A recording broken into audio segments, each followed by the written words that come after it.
guess we'll show. Oh yeah, one of my solos done. Let's signal what's going on. The level gate ends with gate vor. No, it doesn't. The gate does not bore you. Right line time. I love that, dude. Fantastic. That's because you're playing it on the Switch instead of the Wii U. Well, here we are, outside of the High Hall. I'm gonna be honest, Rowan is thinking about just walking through the front fucking door. He's kind of in war mode, and he's a little pissed off that he now realized this place already might be have been incurged. What's the word I'm looking for? For incursion, has been encroached upon. Encroached, yeah. I was gonna say under siege, but that works. Yeah. I like incursion. Well, incursion is the word I was looking for, but I needed like the verb. Incursion is a verb, yeah. Well, no, I added the ed at the end, so incursioned. I like incursioned. It has already been incursioned. The word you're looking for there is invaded. There you go. Damn, that felt almost like that's inappropriate. I was messed up last night, man. I was in a bad place. Made for some good comedy. That was fucking funny. That's funny. Yeah, so you guys would all see me just kind of like looking up at the front door. I assume it's got like big wooden doors, cathedral style doors or something, Jaime? Yes, I believe so. Yeah, so you guys basically see me standing down the stairs, looking up the stairs at those doors, and like ready to go. And at the end of last session, everybody was still kind of like, we had broke stealth to ambush the hellhounds, but like stealth was our mentality. It's pretty obvious to anybody who's looking at me that stealth is not my current mentality, so it's up to you if you guys want to stop me. So I'm gonna pass the talking stick to the group. I'm gonna stand there panting, like a dwarf who's seriously injured and won't admit it. Did you get seriously injured? Because I'm still bloody. Yeah, he's below half health.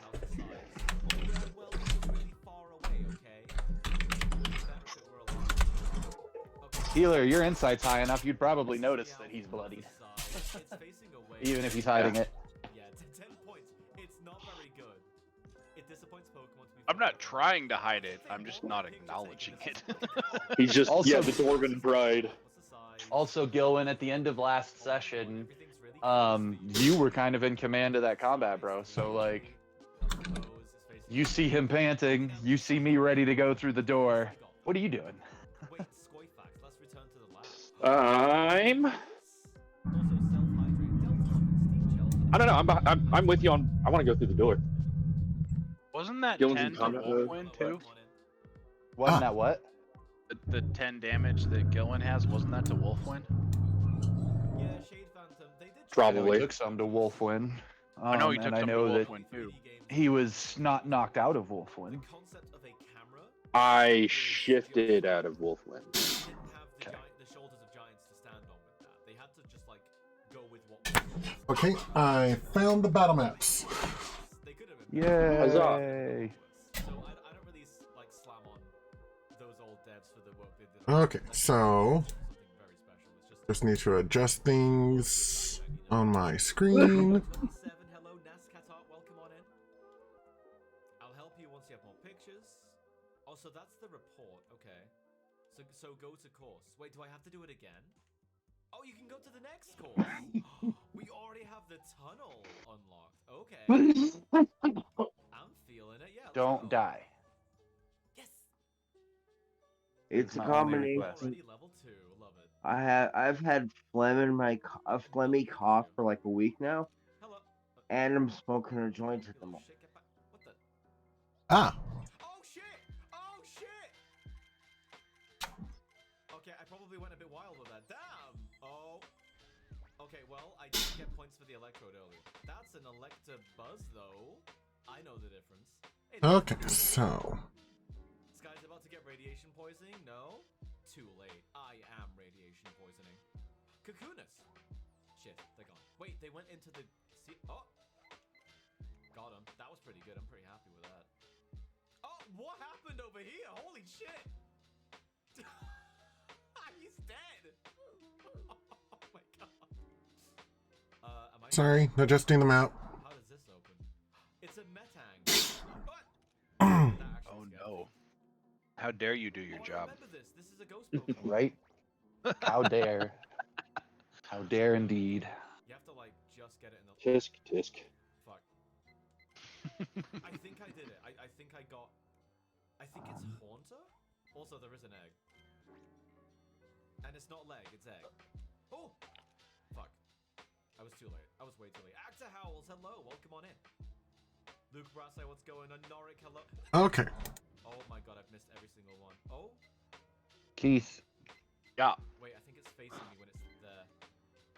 trying to decide how exactly do this, but you just healed for 18 hit points. I love Diglett, dude. Do I keep taking Because pictures if of this too?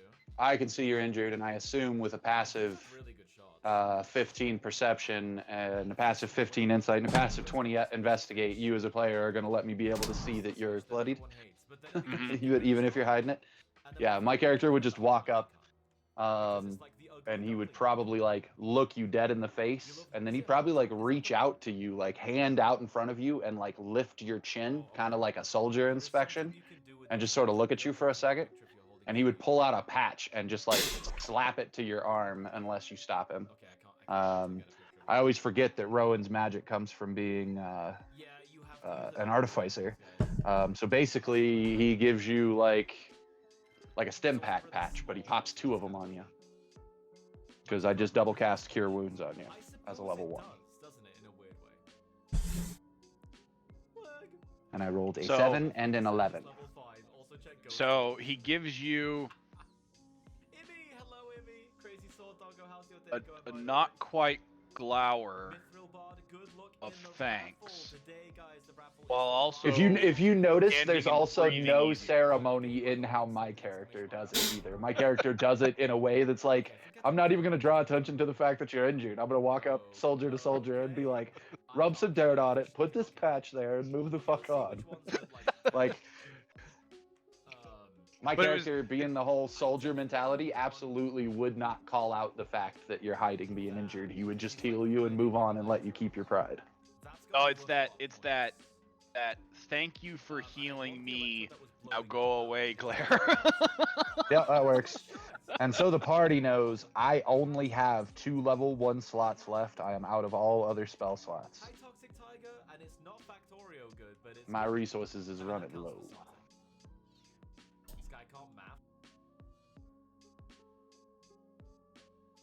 I mean, I could have healed myself, but I wasn't quite. Yeah, that's right. Didn't feel like I was quite at that point for myself yet.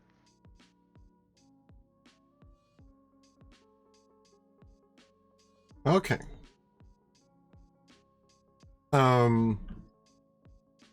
And you've also got Cirque with the 2 goblins behind you. He was basically keeping watch and protecting them while y'all were fighting the hellhounds. Mm-hmm. Oh, if we're not too far from the caravan, Oh. how far are we from the caravan? Because can we send them back to the caravan? Cirque can go ahead and guide them to the caravan. I can bring up the street again. It'll be a few minutes, but it'll be a few minutes, but y'all found a pretty safe path. So it would be easy enough for him to guide them back that path to the caravan. And then rejoin us? Yes. Or send somebody else or whatever he wants to do. Mm-hmm. Cool. Cool, then yeah, I would straight up suggest that. I would say get the civilians to safety. My character's, since nobody stopped him from going up the stairs, he's still in, like, as far as he's concerned, we're in initiative order. He's patching up the wounded, tells us get this guy to get the civilians out, and then, you know, let's continue up the stairs. I'm being very brusque about it. Cirque nods, gets Ilsir onto his back, piggyback style, and ushers Teagues to run after him. Is the one on the piggyback? Is that a kid? Yes. That's what I thought. I might whistle and stop Cirque, and burn a magic tinkering to make a little toy for this kid, like I did for the other kid. Just cause I kind of forgot this was a kid. Okay. But kids are my whole thing, so I'm gonna go ahead and burn one of my magical tinkerings on that.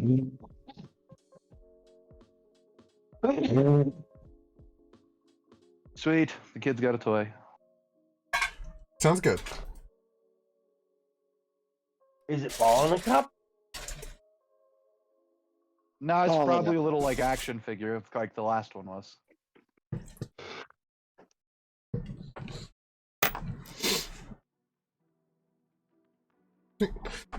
And Cirque gives you a smile, or right before he bolts off with Teagues in tow. Groovy.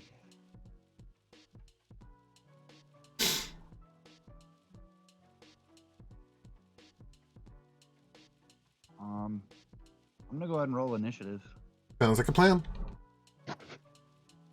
It doesn't need 20. Dirty 20. 7. Is Gillen still in wolf form? No, I had shifted out at the end of the fight, Okay, just making sure. but the wolves are still around. I hadn't unsummoned the wolves. I only see one wolf on here. Yeah, the other one died, I think. Yeah, I think one of them went down. It got woasted. Indeed. Roasted Wolfie. I got a 15.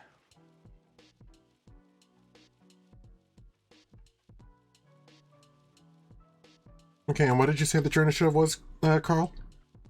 20. Okay.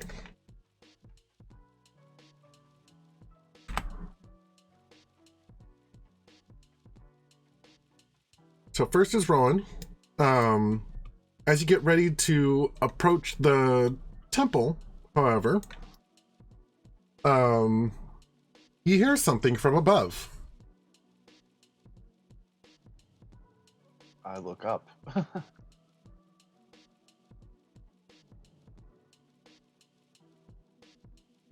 There is, I guess the question is, what do I hear before I look up? If I hear a voice, I look up. If I hear, like, the whistling sound of something getting closer and closer and closer, I'm just gonna run. Wait.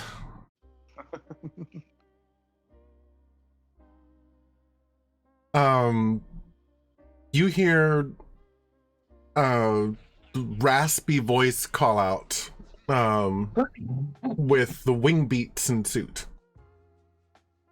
Or with wing beats following. And what you see is this, descending. Mom? Mom?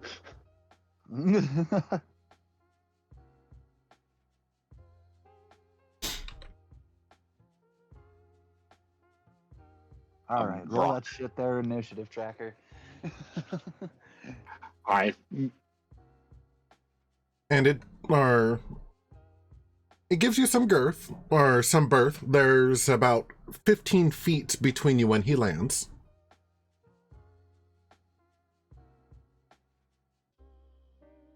And he has on his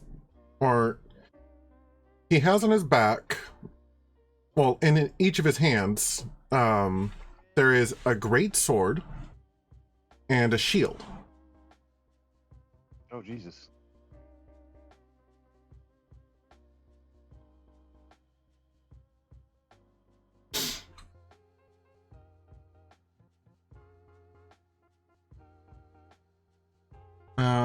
let me...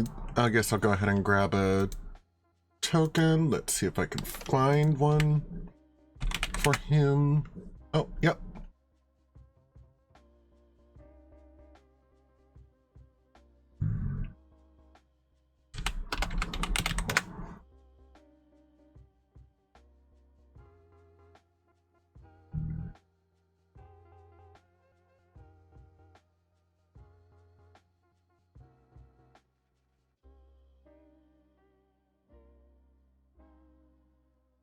Pop.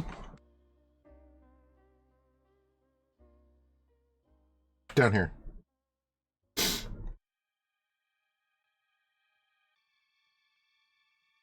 Neat.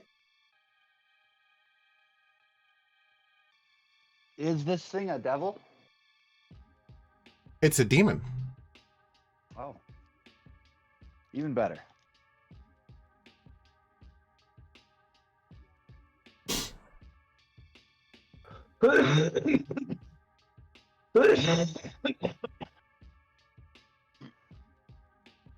You must be careful going in there. It is dangerous. It freaking talks.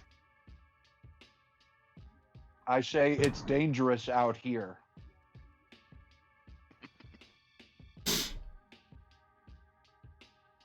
It is. Everywhere in hell is dangerous. But I speak of a more immediate danger.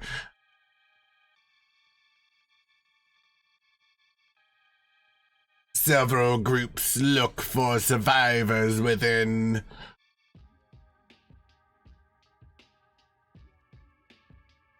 You must be wary. I shudder to think what concern it is of yours. This one has no love of violence. The feel of sinew between my claws. The wretched warmth of blood on my flesh.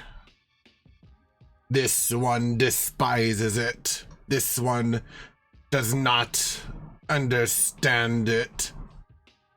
Your wizard.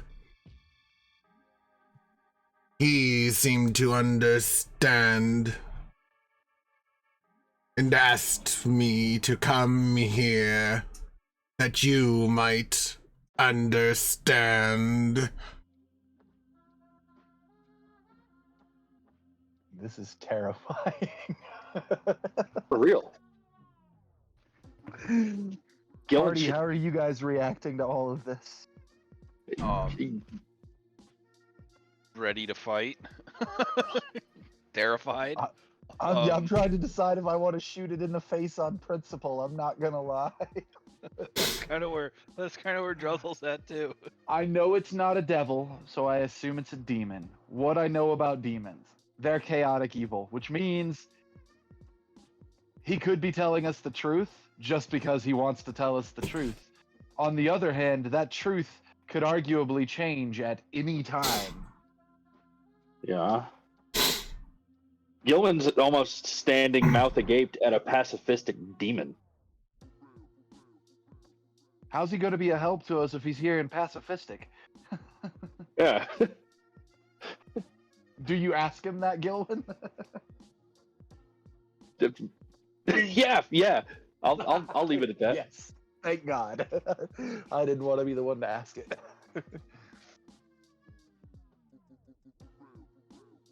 I don't blame you for your skepticism. 'Twas I who told the wizard about the runes on the bridge. Should that suffice as evidence? Skills. I am gonna roll an insight check. I believe him. I don't know about you guys, but I believe him. I got an 8. Total instant belief. Hell, I've got a +8.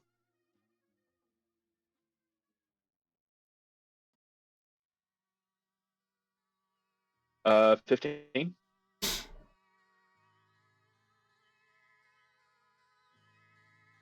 His words are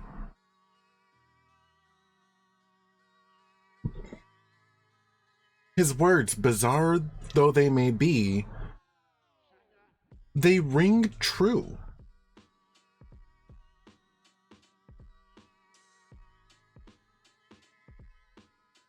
Jaime, can I roll an Arcana check to identify a demon Vrock? You may. Okay. Use my homunculus service so I can get advantage. Does somebody want to cast guidance on me real quick, please? I got you. Okay. Well, I was gonna save you for other things and force somebody else to do it, but I'll take it. All right. Advantage. Roll. For 15, I'm gonna go ahead and drop that D4 on it as well. For a 17 to see what I know about Vrocks. Okay, what kind of things would you like to know? Well, I do know out of game that some tiers of demons, it's not to say they're trustworthy. You always argue that they're not trustworthy. First off, I want to know out of game in 5e, I do know that the name thing applies. The name, there is a rule for if you know a demon's name. In game, my character, I don't know if he knows this, so would the check at least give me that? Because if it does, I could ask the demon his name. It would justify me asking the demon his name. Are they listed as chaotic evil or lawful evil, base alignment? Like, some demons are different. Like I said, there's one tier of demons that are like all middle management demons, and they're all lawful evil, even though they're demons.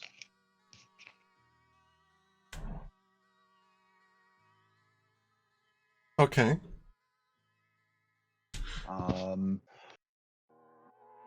Is this a type of thing that a Vrock might do? Like, I don't know. Do demons... I'm looking for whether or not I should trust him or not, since, like, my insight tells me I should, but, like, I also know a demon can... As a general rule, a demon can just up and change his mind. And I'm just trying to cover my bases. So I guess with an Arcana check of 17, is there anything I can discover that would help me cover my bases on whether or not to trust this guy? The well, Vrock, or what you remember of Vrocks is that they are chaotic evil.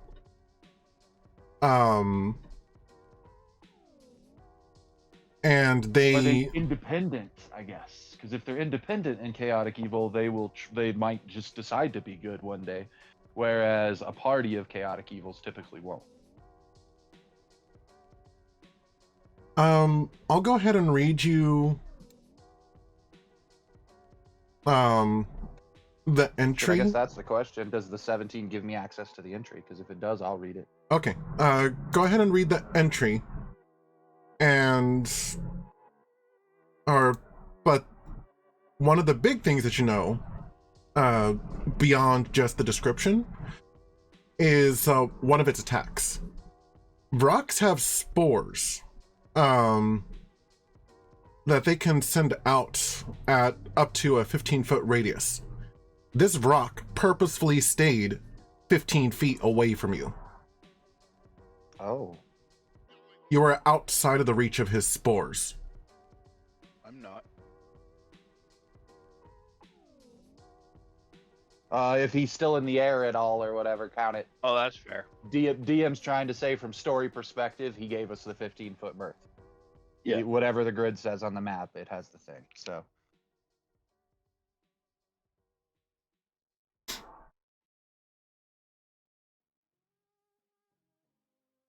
But it's like he made this conscious choice. By wizard, I'm assuming he's referring to Boston. No. Or no? He's referring to the wizard in the caravan. That's right. The one who helped with communication through Vic. That's right. I'm gonna point that out to the group, and I'm actually gonna say out loud to the party. It's gonna be like an aside. I'm still looking at him through my mask, but I say out loud to the party.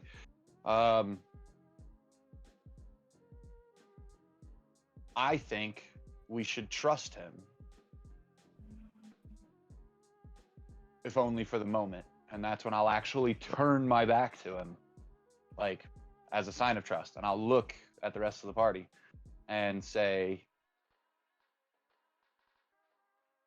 I believe creatures of his kind are known for their awful. And by awful, I mean the OFFAL, aka their shit. They are a putrid species, and I say this in every insulting way, and I'm kind of glancing over my shoulder to see how he reacts. Because if it triggers him, then we know he's a bad guy. If it doesn't trigger him, then okay, we'll hold it out. And we know my character's racist. The Varrock are typically savages, and if they wanted us dead, they would simply land and strike us, not create conversation. Moreover, they're known for a toxic cloud created by this stench, this awful. And he has intentionally kept his distance. Now, I've been completely shitty in how I've described all of this and kind of racist or whatever. How is he reacting to that, Jaime? Since I'm trying to see if I intentionally get his goat or not. You're very knowledgeable about my kind. It's not insulting, apparently.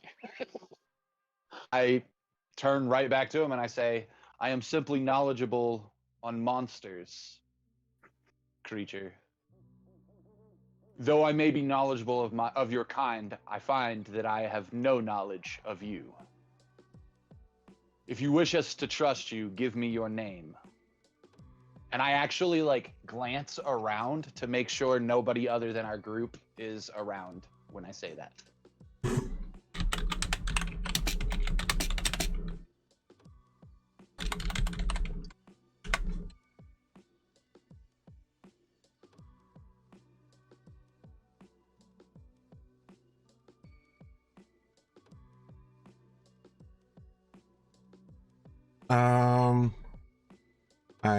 Hold on.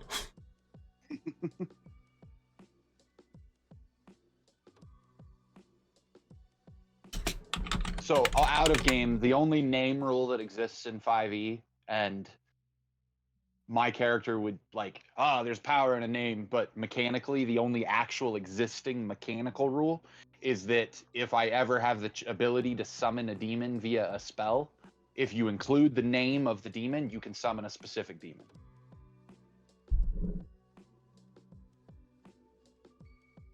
That's the only power in a name in 5e. But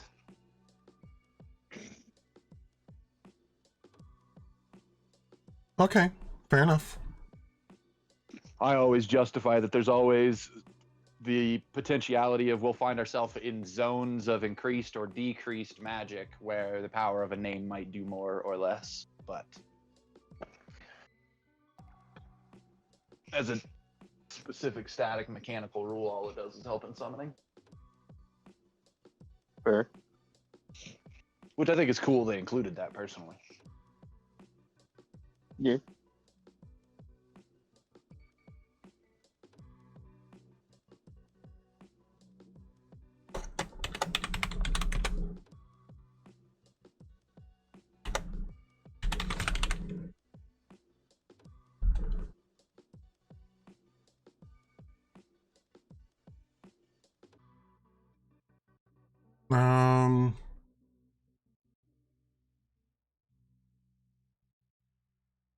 I wrote down a name actually. If you have a short version of the name, we can just call him the short version. And then, write down somewhere later that we as a party, all the members of the party actually know his full name.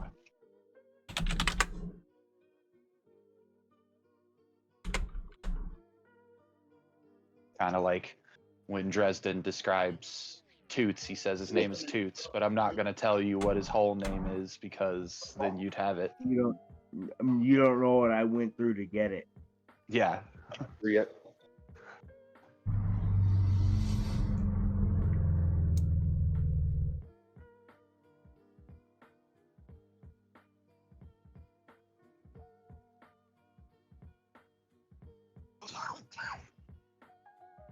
Well, when he does say his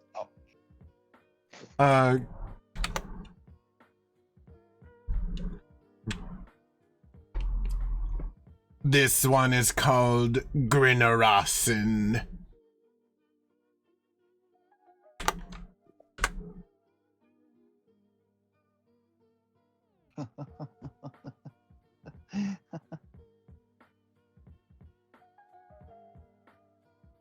Okay. Well, I say, well then, did you say Grinnerossi or Grinnerossen? Grinnerossen. Grinnerossen. I say, well, Grinnerossen, by the, how do I say this? Fuck, I look up at the orb in the sky and I say, by the wound, I honor thee for keeping distance and caution between us. However, however, our intention is that there be more than parties, more than darkness seeking survivors within. Tell me, if we were to enter at our peril to seek these survivors, would you cover us? Now, whether that means he comes with us or stands at the door and makes sure nobody else comes in, it's, up to him or the party. But I figure I'm gonna throw that line right out there.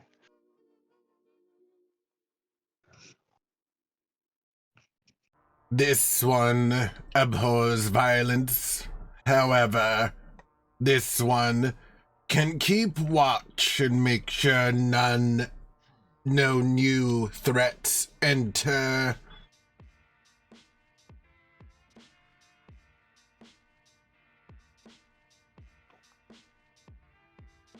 Can I lose you guys? No? Can you hear us? Yeah, it was weird.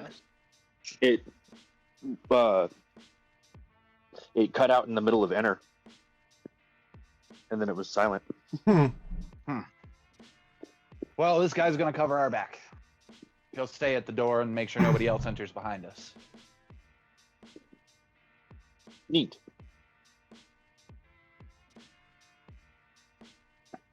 I turn to Fick and ask him if he can relay to the wizard. I know I could probably ask the demon to do this, but call this covering my bases.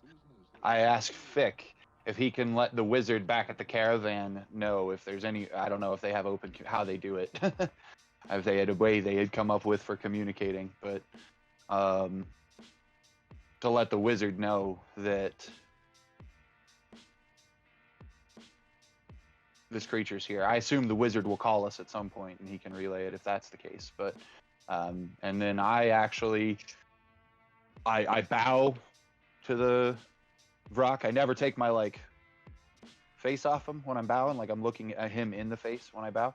But I excuse myself from the situation and start moving back up the stairs, back to my original plan.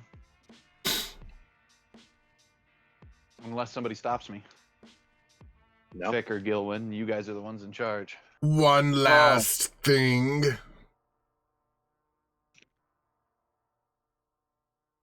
He sets the greatsword and the shield down on the ground beneath him. A roll? These are for you. As gratitude for hearing me out. Your wizard was right. Don't tell him that.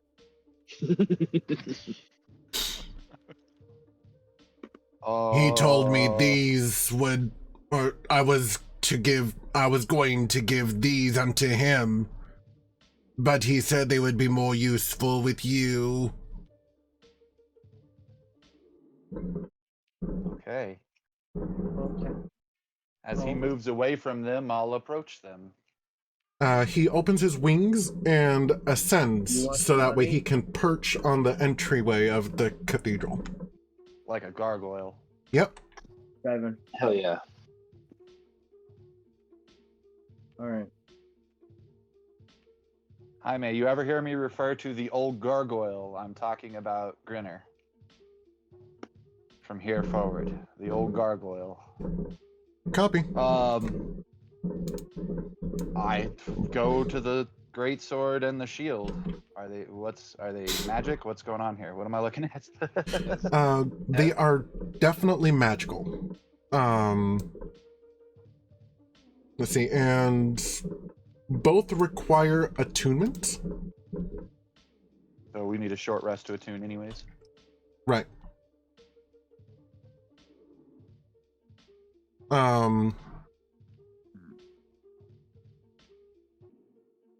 But in 5e, all you have to do is grab a hold of them and you understand what they do, right? No, you get a sense of them, and then it requires a short rest to identify them. I think it was at when I eat dinner. However, double checking, I can cast Identify Okay. as a ritual. So, Really quick, can you read Orin? can I read what? Orin, Orin, like bird? like air No. elemental. Yeah, I don't think I can. Wait a minute. Hold on. Let me go to my proficiencies. I might have taken Primordial. I speak Primordial, so yes, I can read Orin. The sword has a name written on it. Easiest way to message you? Messenger.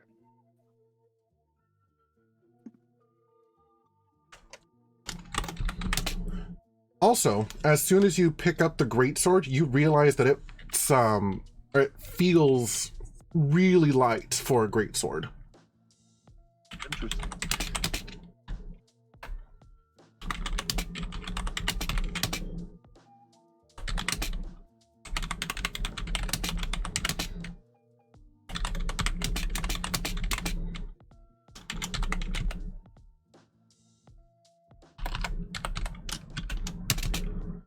I actually don't remember how to spell Orin, so I'm making my best guess.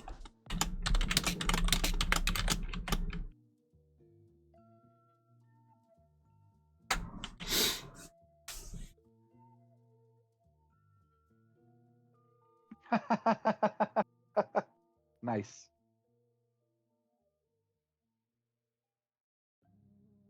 That's fantastic. All right, what do I identify them as? Okay.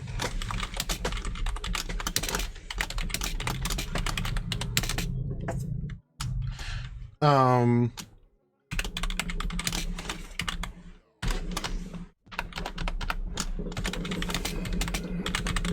you want me to just say it out loud so I don't have to type it, or? Sure. Okay. That's up to you. Whatever's easier on you. The great sword is called, or is named. It is called Fuzro Da.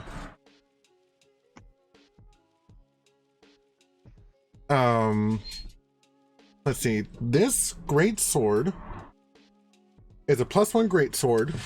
On a hit, deals an additional 1d8 thunder damage. And it has 3 charges, which recovers 1d3 daily, or at dawn. You can use a charge to basically, or it'll basically cast Gust with DC 16 Nice. on a hit. Are there any cliffs nearby, Jaime? You're We're in on a flying island. Yeah.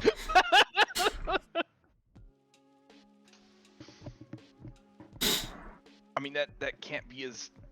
Oh, that's a nice reference. I like that. Let's see. The other one is a star fallen shield. It was made out of it was made out of meteorites from a fallen star.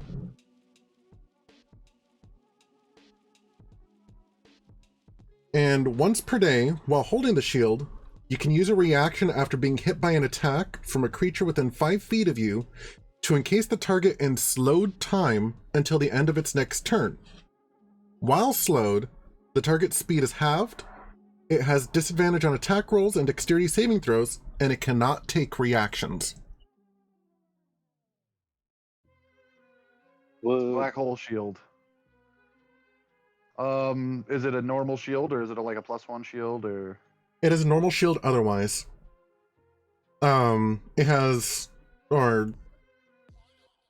lines of pale crystalline blue running across its face, with a faint glow that washes back and forth almost in waves. If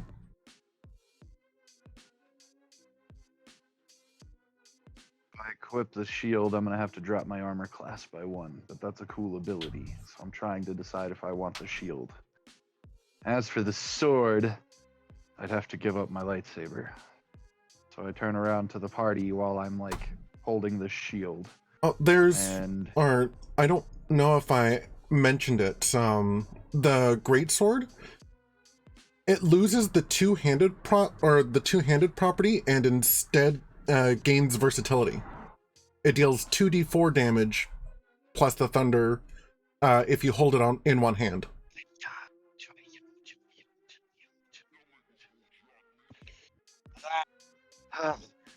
The light, but my lightsaber's a +2 and does a d8 as opposed to a +1 and does 2d4.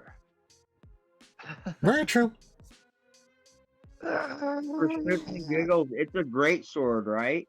Yes. Yeah, It is a greatsword made by air elementals. with the versatile property. For shits and giggles, I should wield it just for the sheer size discrepancy. You wouldn't be able to use it for your sneak attack. Ah, true. Is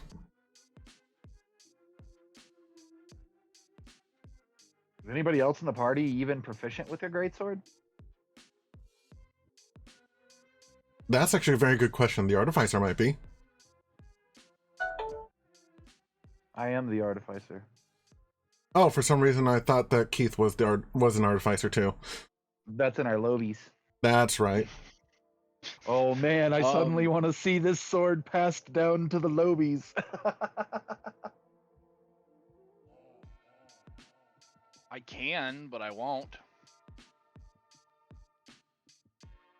Oh, because you've got your thing. You have to have your thing set up as your monk weapon. Yep. Well, my hammer I can throw. The sword I wouldn't be able to. Can anybody else use the greatsword?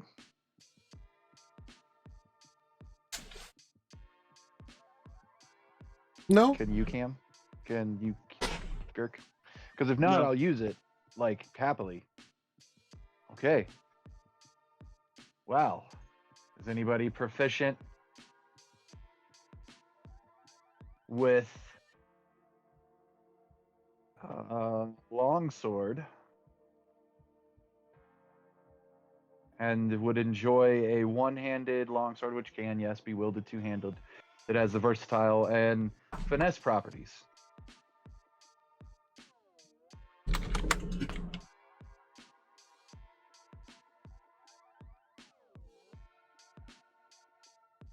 Okay, looks like I'm taking them both happily.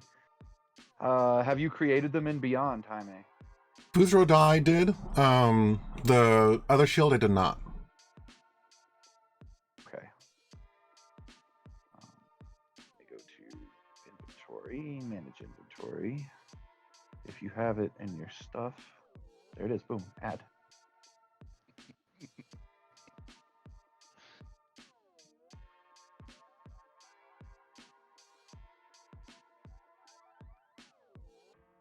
Okay, so yeah, that's what I thought. So I give up 1+1 for an increased 2 minimum and 8 max. Okay, yeah, that's worth it. Add. But I can't attune to it till we have a short rest. And I don't know if we have a short rest amount of time before the survivors inside are gonzo. Not that it didn't just take me 20 minutes to freaking identify these.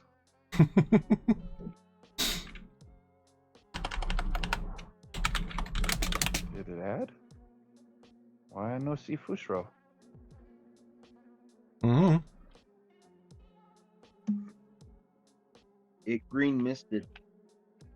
It did. That's offensive. It disappeared from my inventory after I added it. Oh. Try this again. Add to equipment. Added. Back. It's there now.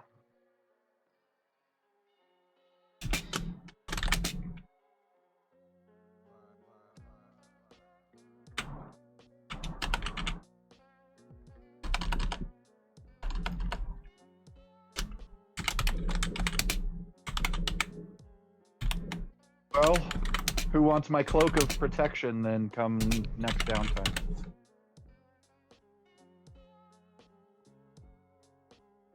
It's a +1 to armor class and saving throws.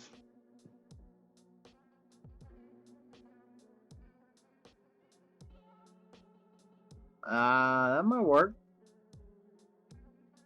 I mean, there's literally no negative to it except it requires attunement. I'll take it. Okay, next downtime I'll pass it on to you.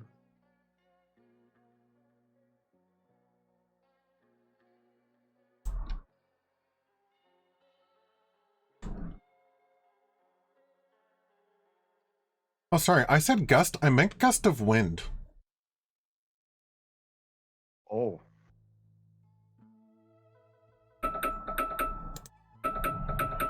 Yeah, gust Hey, is a Google, cantrip. stop. Gust of wind is a 2nd level spell.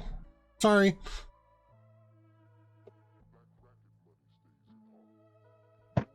Okay. I was like, that didn't sound right, so...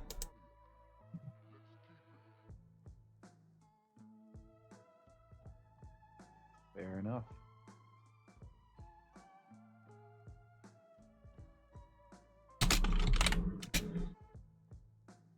Alright. I pick up the sword, wave it around a little bit, and I'm like, damn, this is light. Sling it over my back, shield over my back. And I look at the party like, you guys ready?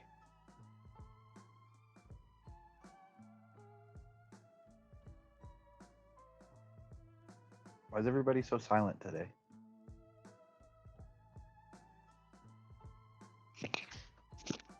Are you guys there? 'Cause it's 6 and Yeah? tired. I'm here. I just have to run to the bathroom real quick, and I didn't figure you want the microphone on for that. Fair enough. Cam, are you ready to go into the building? Cam. Are you there, Cam? He keeps muting and unmuting his mic, so he's trying to talk. Oh, he just and he's DC'd. gone. He probably was able to hear us, just couldn't speak. You there, Cam? Can you hear me? Affirmative. Yes. Damn it. I've been talking for like the last 20 minutes. I'm sorry. Going up. Did we lose you again? I had I was the first one that spoke up and said I'm ready to go, and Oh, okay. Yeah, Carl kept going, "What's wrong with you guys? Why are you so quiet?" I was like, "I said something. Hello." It's like, what the fuck? All right. Into the building we go. A hunting we will go. A hunting we will go. I'm not even gonna lie. I'm singing a hunting song. I guess we're going in guns blazing. Yeah, I actually walk in doing that on purpose. Guaranteed, if the survivors are inside and know that the demons are inside looking for them, or devils are inside looking for them, they're trying to be quiet. Yeah. So I just want to. I'm not trying to be loud, but I want to be louder than the hiding survivors. A distraction. Yeah, not necessarily immediately lure everybody in the building to us. But not conspicuous. Yeah, but I'm not trying to hide either. Copy. I can dig it.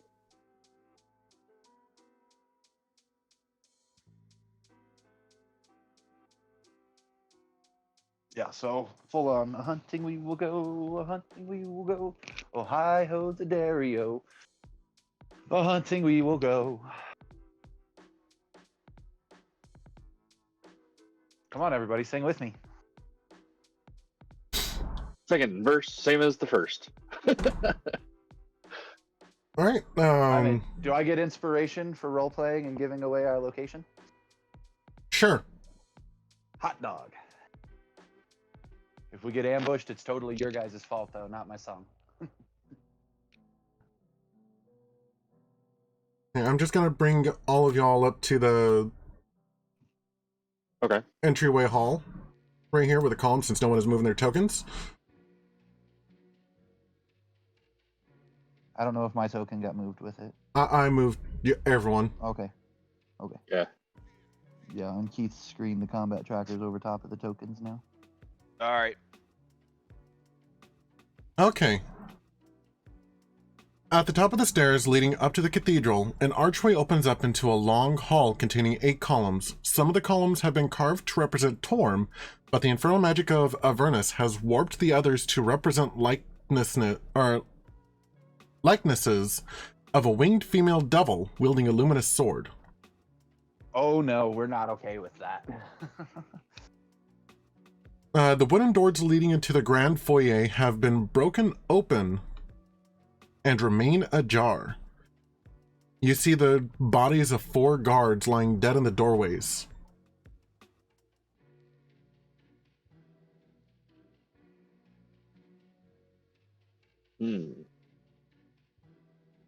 I roll them. No, I do the equivalent of checking for, ID if they have like badges or something that showed that they were town guards or whatever, whatever that they might have on them that represents individuality to them that goes with their stuff. I'm gonna collect something from Dog each of them. tags. The equivalent, yeah. Okay. And each do.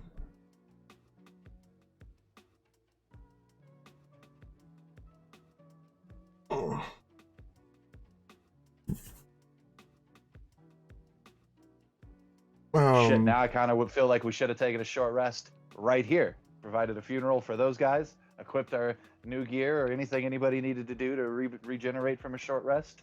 Fuck, missed opportunity. Womp womp.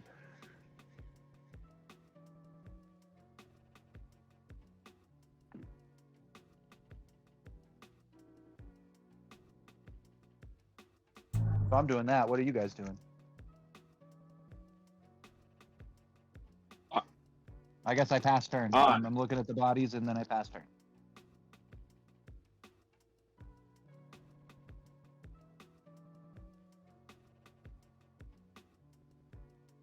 Druzzl would be next.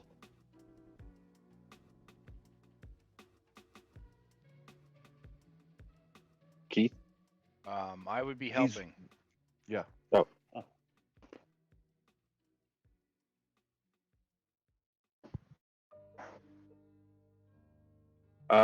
The wolf and I are going to search the rest of the room. I I don't see everyone's emblems on there. Did I not share the record for this map? It's on I've the got it. screen on Keith's game. Okay, because no one is still moving their tokens. All right. Okay, there it goes.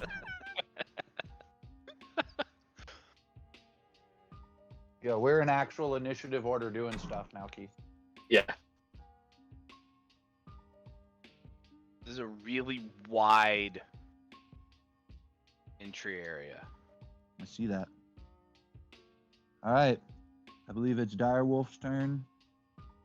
Well, I was actually going to put the direwolf on the same turn as Gilwin. Sorry. I believe it's Fick's turn.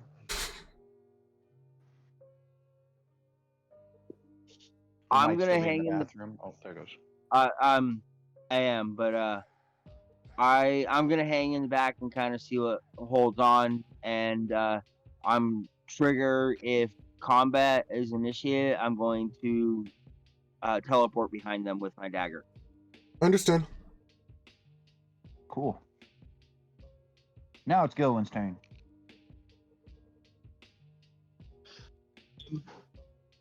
The direwolf and I are going to take the north, go to the north, and just kind of search that wing of this room. So, should that be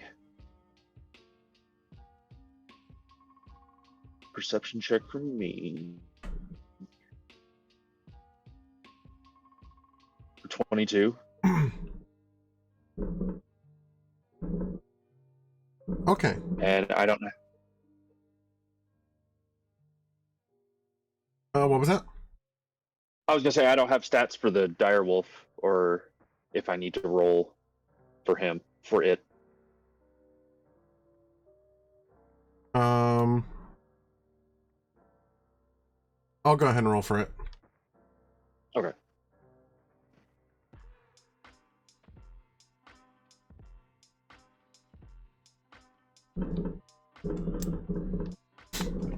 Okay, so it's sniffing around while you're looking about.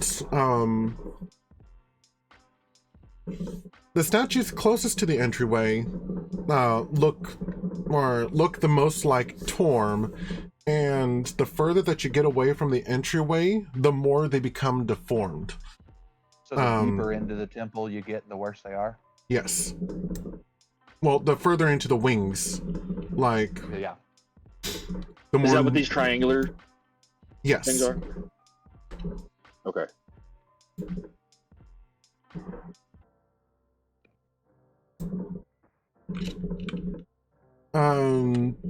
You can also see along the edges and trying to creep inward some vicious looking purple and red vines along the ground that are kind of reaching and grasping. Nature boy, identify your vines. I would like to do so.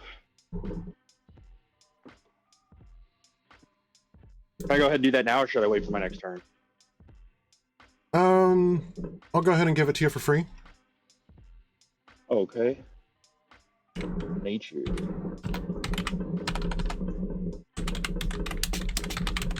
For 16. You don't even guidance yourself, dude. I forget about it half the time.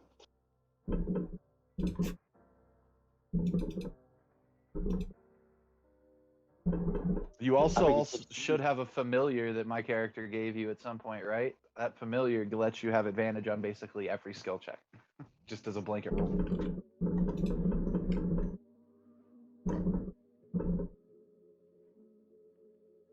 I don't remember if he gave me a familiar or not. Everybody got one when Rowan showed up. Remember, I have the ability to give the world infinite cats. Ah, okay.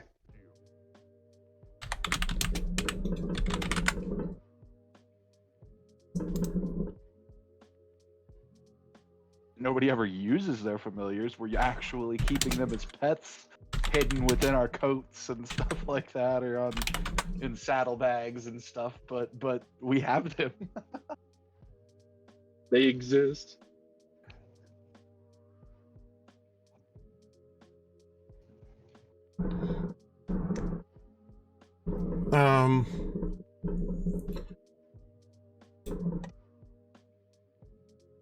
Okay, so these are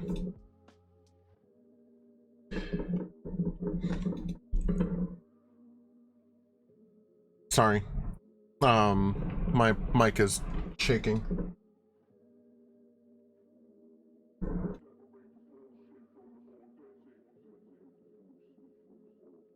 Is that the warbling sound we were hearing? Yes. Gotcha. It is gone. There's a reason for that.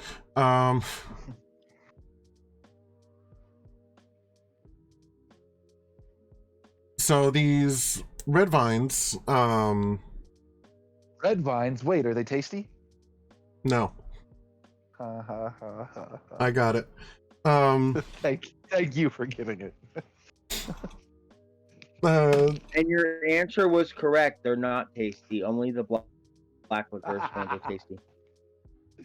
Anyways, the untasty red vines that are being explored by the druid are.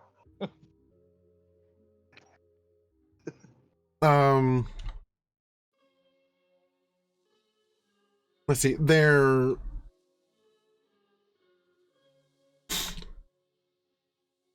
blood vines. They basically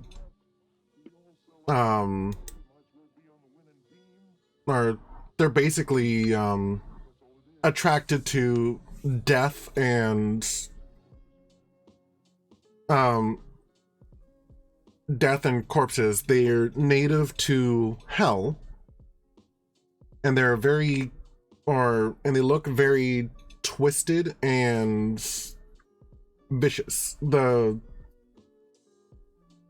like a bramble of vines. Yes. The thorns on these vines are actually actually used for the plant to catch on victims, so that way their blood spills and it feeds on that.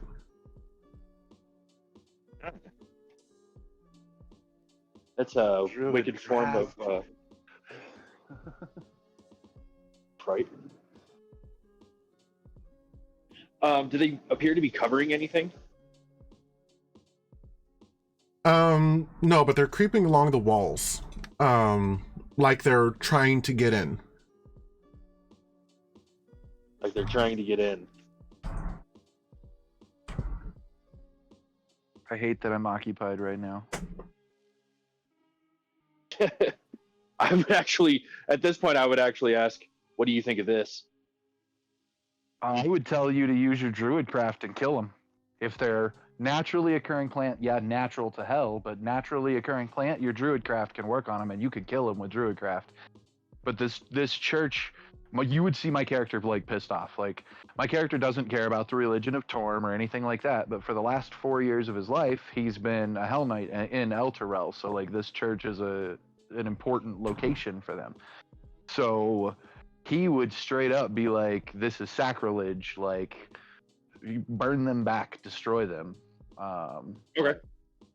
And maybe I would have this mindset of, maybe if we cut back the darkness in this place, it'll start transforming it back to what it should be.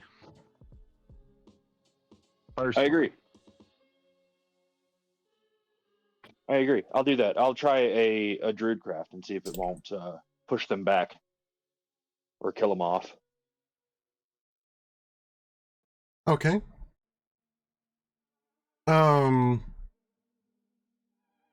Use your druidcraft to push back the vines. The vines actually hiss as they shrivel into an ashy sulfur.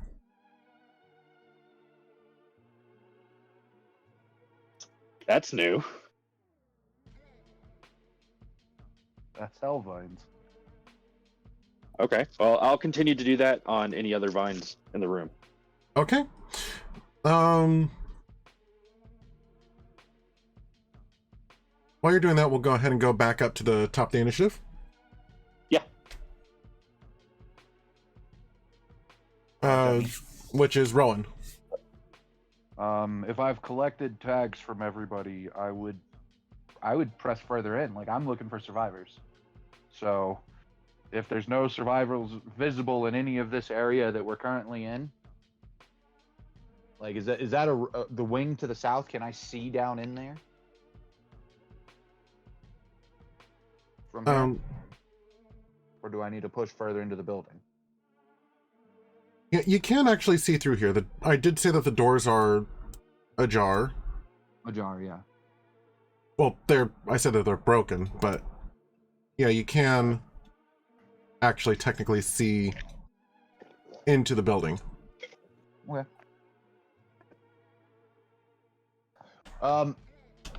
Part of me wants to take the doors off their hinges, like straight up just boom, and go in and be like, hey. The other part of me realizes that's entirely unnecessary, as I just cast mending on the doors and open it and walk in.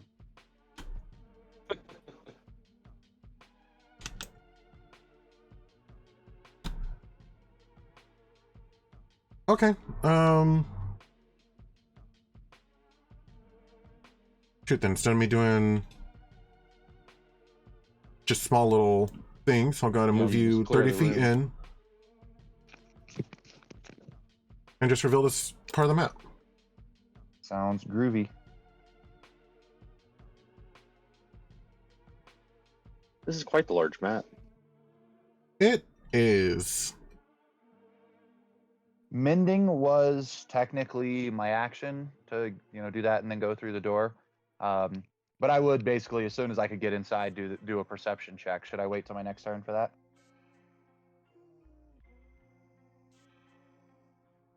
I'll say mending was just a flavor thing. So go ahead and do your perception. Okay.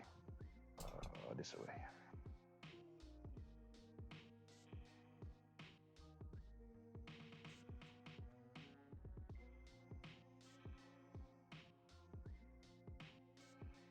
So my homunculus servant pops up off my face. Like the mask just detaches from my face, hovers up into the air, and floats around in a circle around my head, looking around me, and then comes back to my face. And perception check, I got a 21. Okay.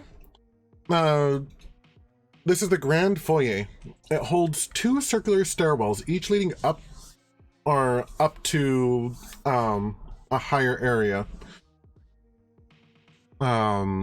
Decorated pillars here depict symbols and scenes representative of Torm. There are curtains along the windows to the north and south, directly north and south of you, in fact. But they have been shredded by weapons and claws. Further ahead is the heart of the cathedral.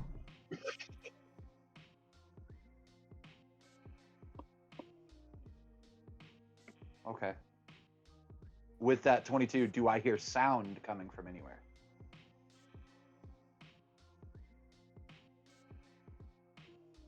Because that's the direction I'm likely to go.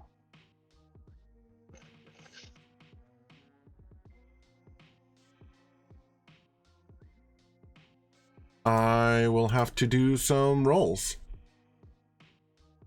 Okay. Are there creatures actively trying to be stealthy and I just tried to listen for them? Because that would be great. I mean, other than the survivors, of course.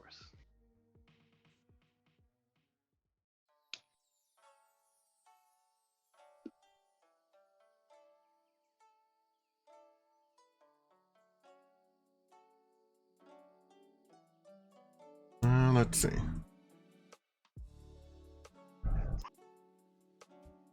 It helps if I... Remember, for the Tallyman, there are no survivors on the battlefield, lest they are children. It helps if I don't put things on top of my dice tower.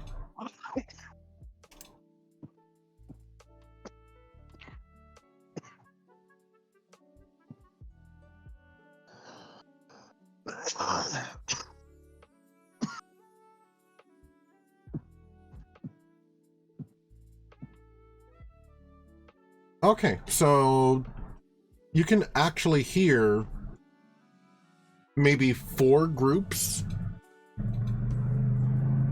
wandering around in different places all throughout the cathedral. The loudest and subsequently the closest one. I was about to say I would take the loudest or the closest first. If it happens to be both, sounds perfect. Let's see.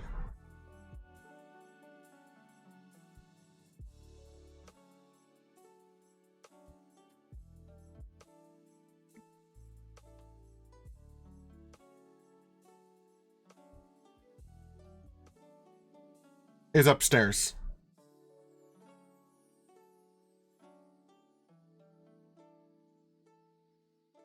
Well, guess who's going upstairs?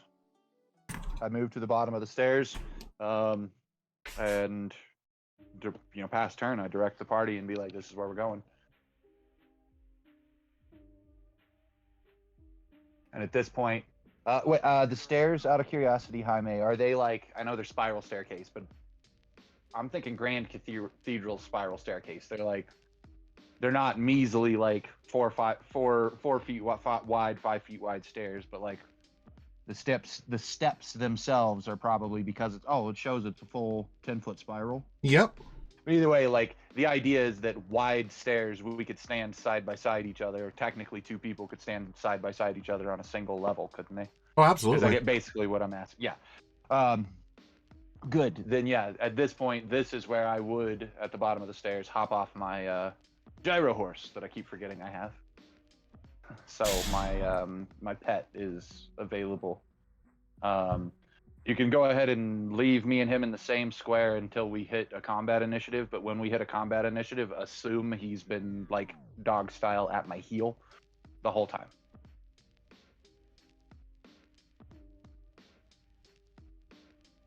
Okay. Every time we make our way up the stairs, guys, you guys see me eyeing it going, gyro's not a really good idea for going upstairs. I have to rethink this whole gyro design now.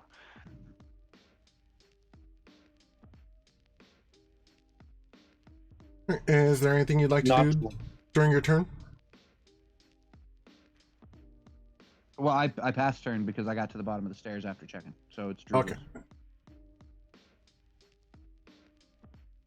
Druzzl.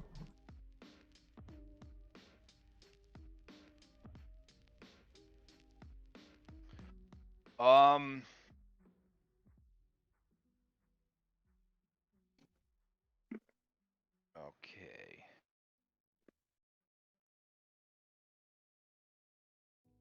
Yeah, I was hoping I could get over here and possibly see down here. I'm going to not leave anybody alone in a room, just in case. So I'm gonna walk in. You do see me pointing at the stairs to go up. And yeah, meet you at the bottom of the stairs. And as I walk in, there's that like pause, hesitation when you walk into a Grand Cathedral for the very first time, where you're just kind of like, holy crap.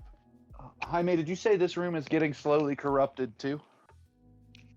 The No. iconography and stuff? Okay, so just the outside columns were? Right. Okay. Good. Now it's also especially because it's to my god. Oh, yeah, that's right. It is to your god. I forgot that you worshipped this guy. So you didn't even have to tell us that you would be upset that the outside of this church had been being covered with the sacrilege because we were already cleaning it up. So you're like, cool, walk away. Nice. You're gonna find all sorts of excuses not to show your emotions. You're not a dwarf. You're a dad. Wow. ¿Qué es que no lo estás? No hablo español, hablo inglés, por favor, señor. What do you do next?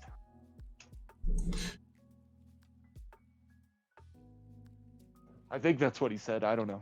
No, Okay. why not both? Oh, why not both? Oh, that's exactly what you said. That makes sense now. I don't know why I was dumb and couldn't translate that. Beep boop.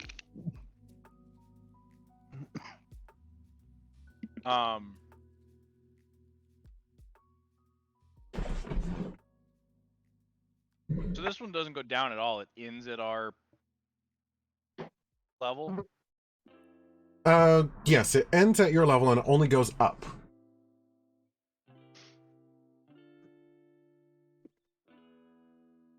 Okay.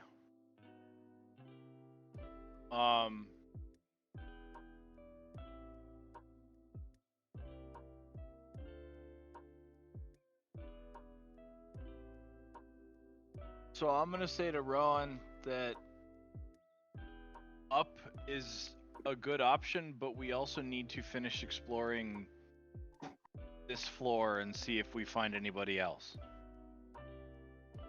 Rowan looks at you plainly and uses his soliloquy to reply. So this is going to be the only thing he could say till his turn again, but he plainly says, "A hunting we will go, a hunting we will go." And when you don't seem to find that humorous, because, you know, he's got this bad sense of humor, he'll I'm sort of gonna stop hand singing. him my humorous and say, "Hold this," and then activate the immovable rod.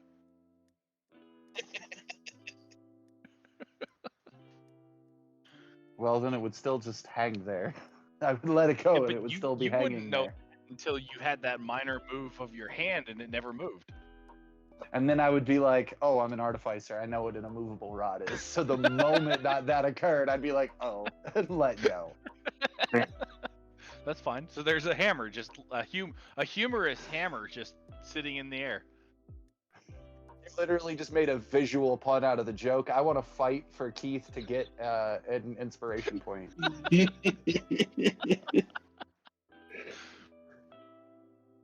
Okay. My character doesn't get it. And I'm gonna pass turn. Hold on. My character doesn't get it, but he does finish his statement. Like he laughs off the hunting we will go thing, and then he says, "The simple truth is, any creatures would have made it through those doors, lives are forfeit. I say we go to the closest one, and then the next closest, and then the next closest. The reason is, who knows, out of game, the reason is, because he would explain it better in game, is that who knows how close that closest one is to a group of survivors. Like, there's a reason that closest group of bad guys is hunting where it is." Can't And argue with that so, one. worst case scenario on tactics, I have a top-down viewpoint. Flush them down. The bad guys try to make it outside. There's a rock covering our ass. Yeah. So flush them out the door and kill them all in this giant room right here if they all come running. You hear, Otherwise, kill them when we come across them. at the mention of the rock, you hear Druzzl mumble, "Ugly ass bird," Ugly buzzard. and crack his knuckles, and then next Grab turn the he'll humorous grab out of his- the air. He'll grab Okay. the humorous out of the air next turn because I used Your item action interaction. to turn it on. Yeah. You get a free item interaction. Yeah, but So I an action used turned it on, an to- item interaction. Oh, it's a magic item. It's a magic item. That is an action all the time. Even there's Yep. no such thing as a free item interaction for a magic item. Yep. So I'll need to use my action next turn to take my immovable rod out of the air. I think the immovable rod might actually say in its description that it's a bonus action or something, not an actual full action, just so you know. But either way, he passes his turn, so that makes it thick. I'm still following up in the rear. But you're sort of staying in the middle since the druid's still outside? Yeah. Is that what I see? Yeah, I moved his token because I assumed that unless he says differently. Okay. Are you back at the game yet, Girk? Yes. Oh, I'm sorry. My question for you is, since you've now made it through the doors of the cathedral, you're looking at a pair of spiral staircases.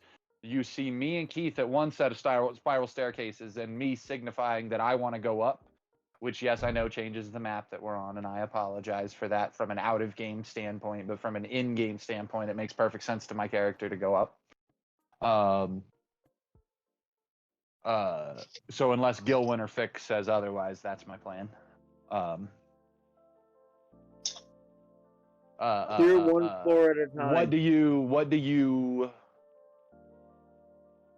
You would have heard my justification for why to go after the closest group, which was Go to the closest one on this floor. Okay.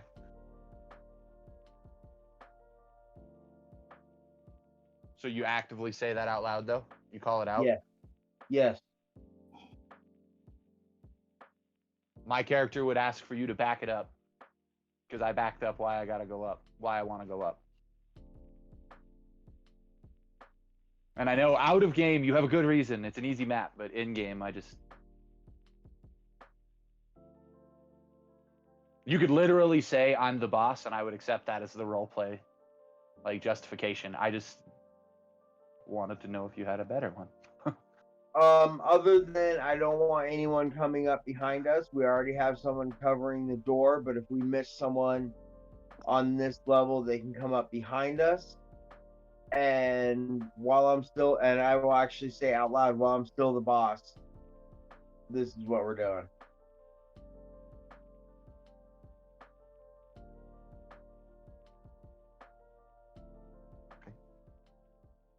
I already used my soliloquy, so I can't respond to that till my turn, but okay.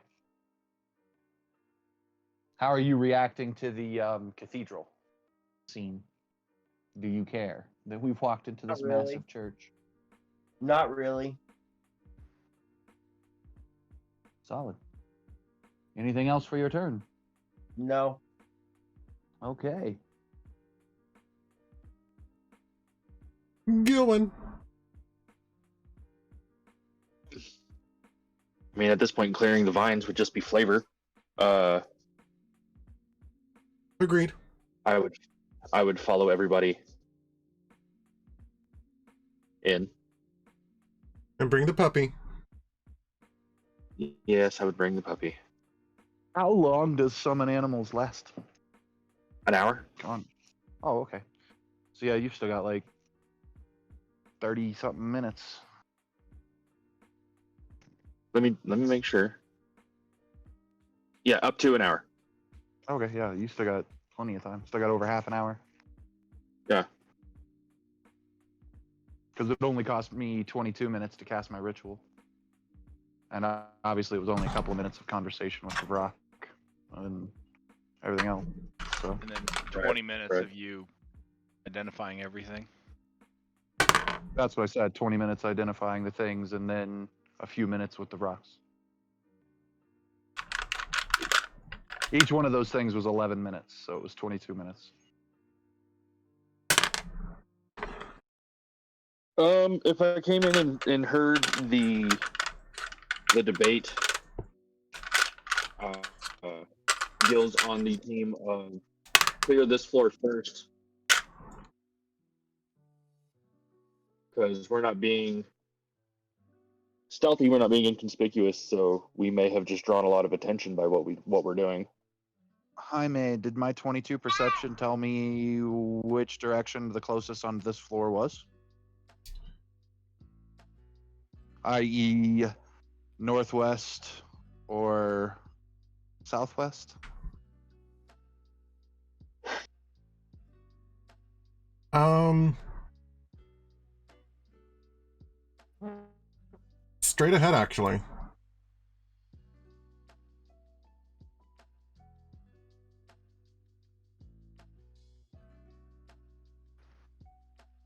I can't soliloquy yet, but my hand gesture went from pointing up the stairs to pointing straight ahead. In response to Gilwyn coming in, looking around, and Girk saying he's still the boss.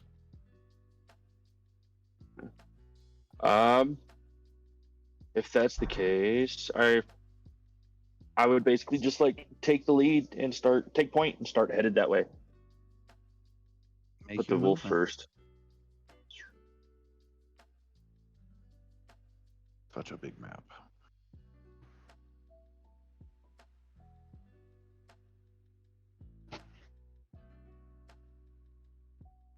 So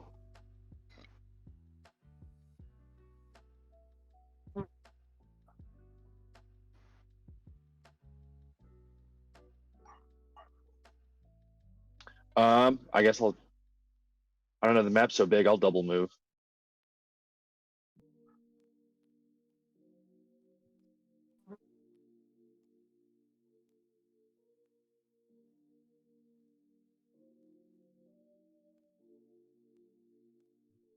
Okay. I'm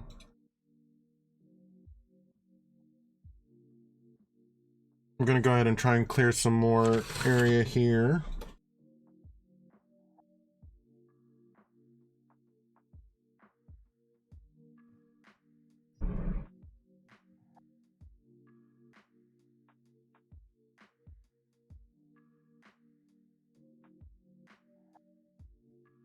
Oop.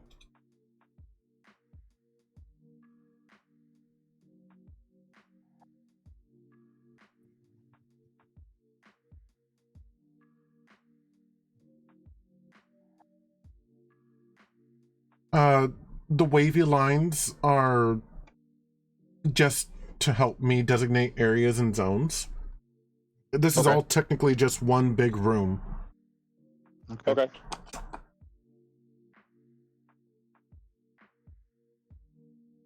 I mean, as cathedrals do. Yeah.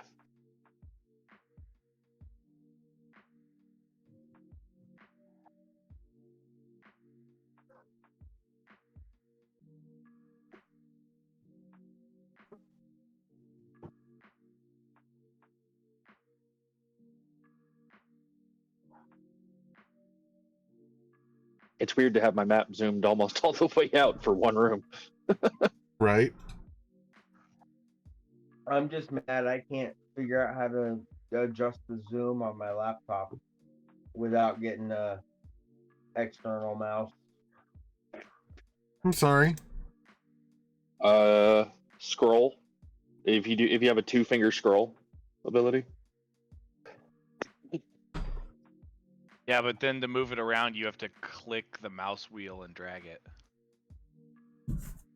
There's a gold cross down in the bottom right corner. You can use that to move it around too. Right about that. Okay, we're back up to Rowan. 5, 10, 15, 20, 25, 30, 35. That put me there. What's my movement? 30. Keith, can you move the combat tracker? Yes.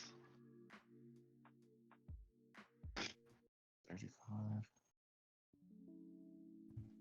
5, 10, 15, 20, 35, 40, 45. Go 2 squares in front of Gilwyn, 1 square south, so that I'm in front of the dire wolf. I'll be 3 squares in front of the dire wolf. Okay.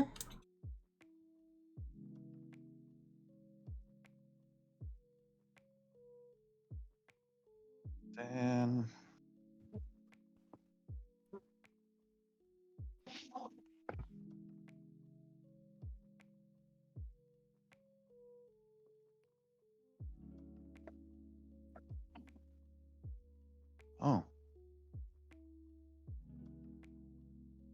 Okay.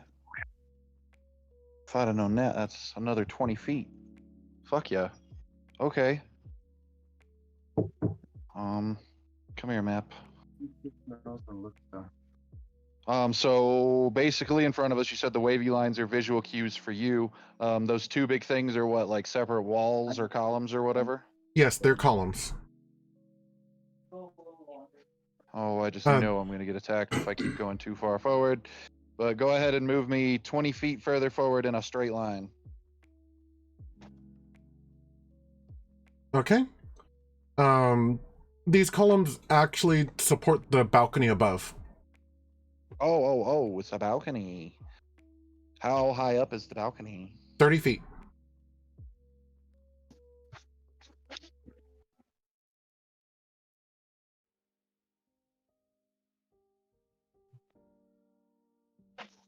All right, and you are far enough into the room for the next description. Yay.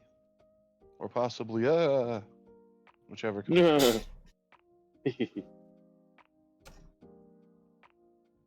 Okay, an altar rests on a raised dais in this broad hall, made of beautifully polished teak wood. It takes the shape of a gauntleted hand clenched into a fist. A large lever stands next to the altar, suggesting that it has some sort of mechanical function.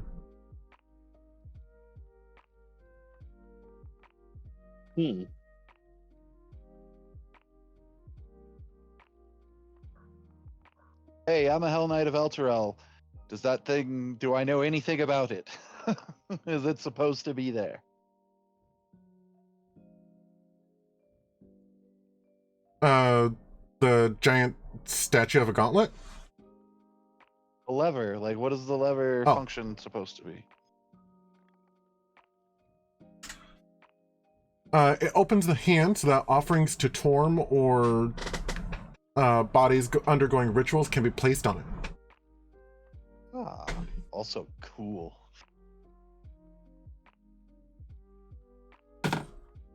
Why do I know the name Aaron Carter? Because He was Carter's kind of little big brother. in the early thousands. Yeah, he was big died in the early today. thousands. Oh, Aaron shit. Carter died today? Yeah. Holy what? Came across my news feed. What? Aaron Carter dead at 34. So his older brother is one of the Backstreet Boys.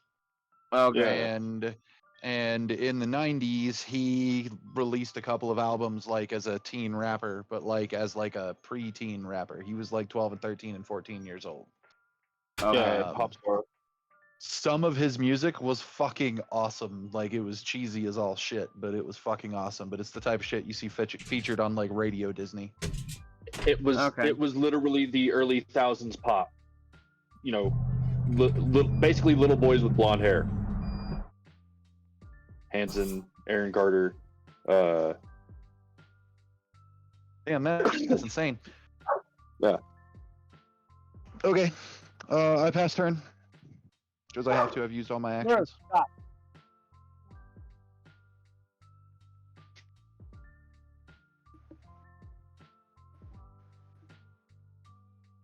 Okay. I'm going to reach out, grab my hammer back, and follow. I left you there with a hanging hammer. 10, 20, 25, 30. Right, just 30 currently? Oh, 35. Well, I at least caught up to Gilwin. Also, I'm technically 1 square further north, I think. That's a big map. Holy shit. Yeah, there we go. And yes, it is an action to turn on or off the immovable rod. Wow. So, on the other hand, an interesting sight gag. Yeah, it was. yeah, so you guys saw a floating humorous hammer when you came in. I'm gonna pass turn to Fick. Boss, I sent you a message. I saw.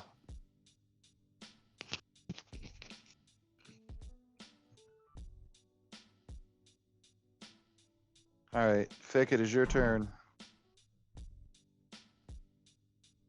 Fick is going to, unless he wants to do something different, just come up from behind and stay back at a distance. Close the distance. I want to be within. I want to be able to engage in combat if it comes around. Copy. And your speed is 25?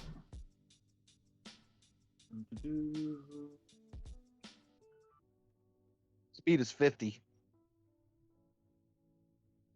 Yeah, because I have the umbrella. The cane. Yeah, he's either 25 or 50.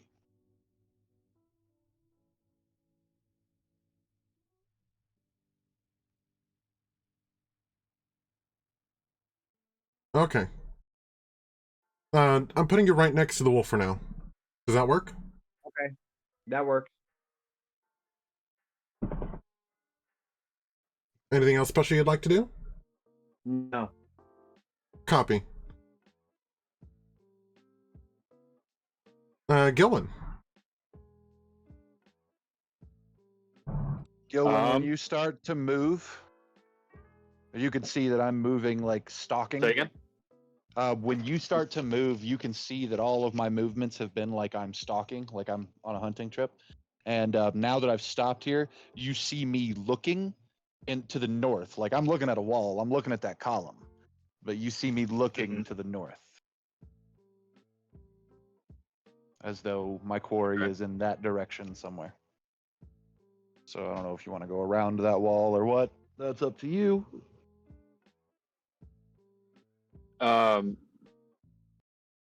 The wall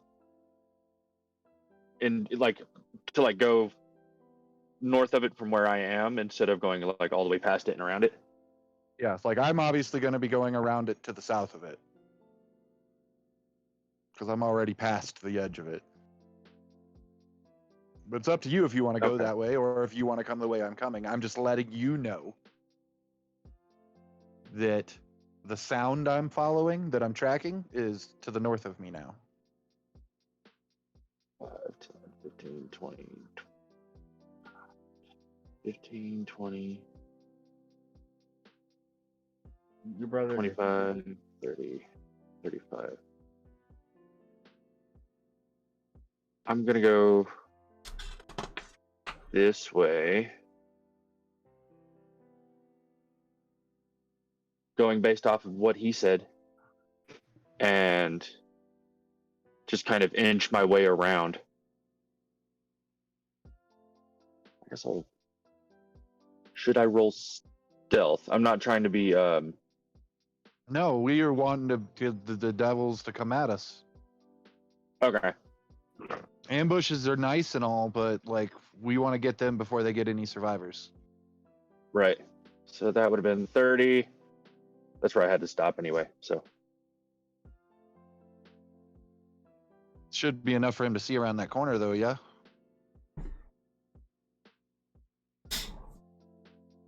Yes.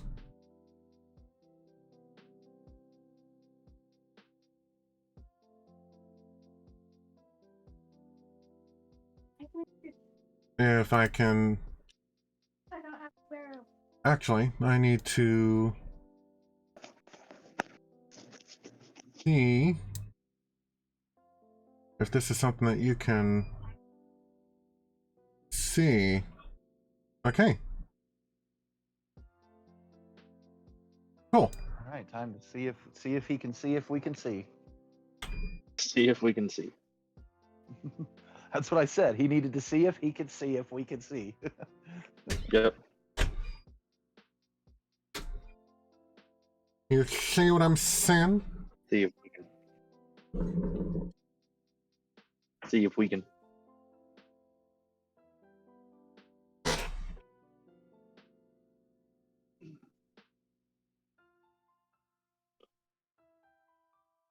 Okay, I'm not going to worry too much about precision.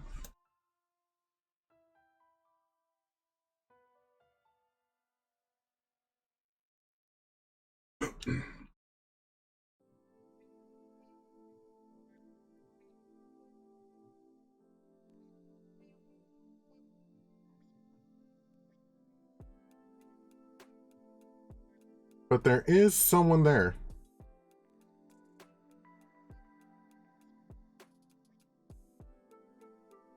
There is someone there.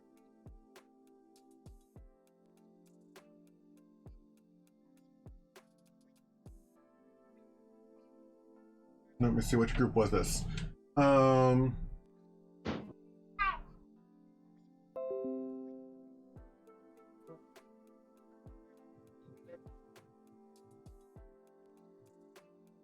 apparently you see some kind of brigand cam. Yeah, the closer you get, the more you can hear bellowing and gibbering nonsense. Oh, great. Oh, good. And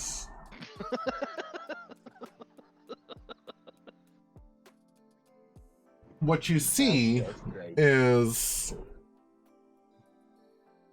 or what you see is someone that is holding out a scimitar, just scanning the walls, of all things. Scanning the walls? Yes. It is a human.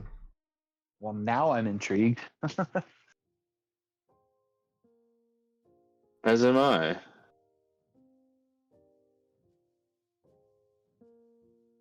When we came in here, a demon was the good guy. Now we have a brigand that's a human who may or may not be a good or bad guy scanning the walls. Today is not going to be an easy day for people who are unsure of their alignments.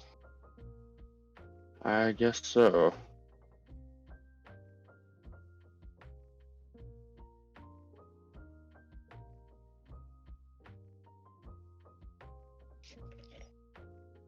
Okay.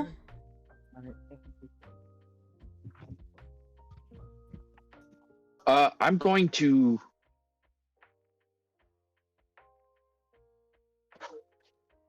Should I get their attention? Or should I wait?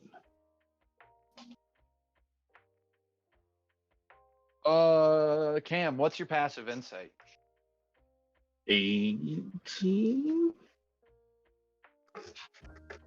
Yeah, 18. No question you need to be asking the GM, because you're asking us if you should wait, and we can't see you right now to give you any clues on what to do. The only clues you have on what to do come from your target. So you can use an action to roll an insight, or you could say to the GM, I have a passive insight of 18. Is this a bad guy? Is this a good guy? Is this a, you know? Fair enough. Yeah. I go from there.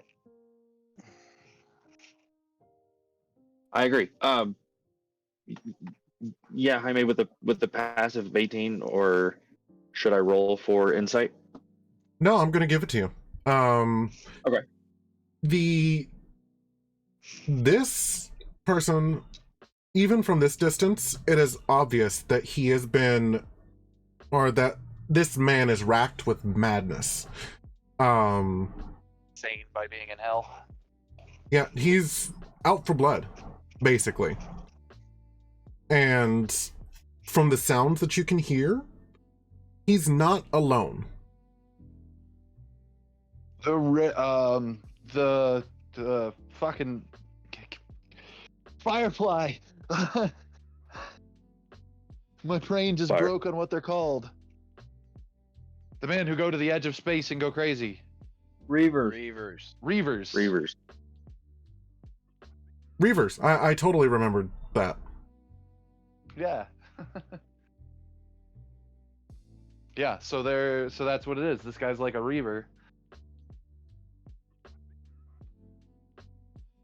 Man, I wish I could see him. I would have a response right now, but I can't. It's all Get you. everybody in the vault and seal it.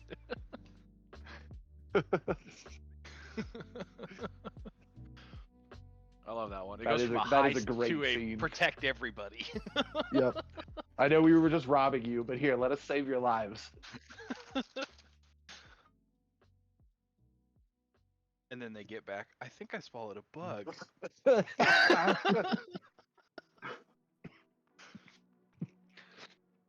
Oh my goodness.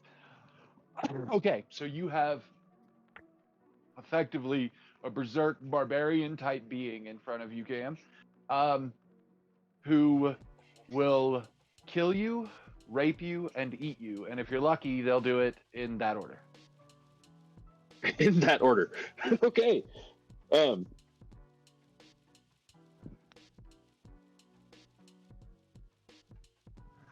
it or not, Tallyman has a very strong opinion about this, and I didn't think he would until this was described, but he doesn't see the guy. Fair enough. And there's no way I can just pass it along. Did you do a double move to get where you're at? Or a single? Where I'm at is the single move. You still have an action. I'm trying to think of what I could do.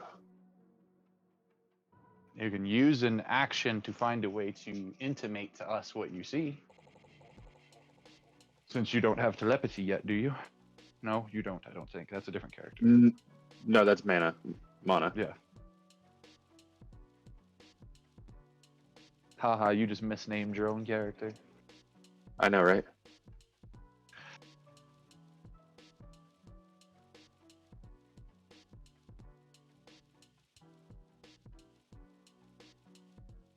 You can hold action, you can try to get his attention, you can go attack him. I'm going to hold action and wait for Rowan once you get set up on the other side. Alright, he passed his turn. What's your wolf do? What the dog doing? Waits with me. What's the dog doing? He's waiting there with me. His action is set in case he comes around that corner. Okay. Now it's Rowan's turn. Rowan's turn. 5, 10, 15, 20, 25. 25 feet. Okay, move me 1 square forward. That's 5 feet. As in closer to the altar? Yes, 1 square forward. Okay, that's 5 feet. And then at a perfect diagonal, straight up to the wall, would be another 5, 10, 15, 20 feet. So that's 25 feet total, all the way up past that corner to the next wall. Copy. And then can you fill in what's visible to me right there? Yes. So...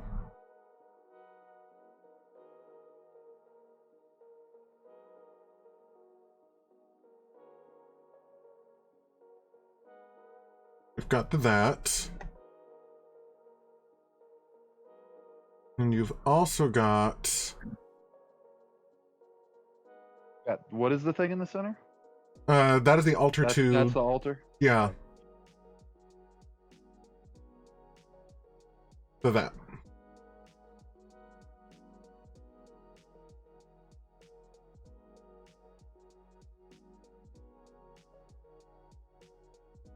I'm just trying to figure out where this wall ends that I'm standing next to. Oh, I'm sorry. I can... Because I'm going to go around the corner. I'm going to bring myself to the edge of the corner first. That'll help. Okay. 10 more feet forward. That is 35 feet of movement. 5 more feet. Just go ahead and put me out at the point there. Because that's my full movement. And would help Jaime clear all that stuff. And I'm wondering where the brigand is, because we don't see him on the map. Nope. That was another reason I was kind of hesitant to do anything. Wait, you don't see him? Now that I'm looking at it, but Nope. nope. We can see him on the combat tracker. Or is that him in the way north? He's in the combat tracker. Way in the Way north. up here. Okay, so my character still doesn't see him. Yeah. I just drew a line to him. Oh, I thought. Oh, okay. I thought he was in the area I couldn't like. Okay. My bad. I feel dumb now.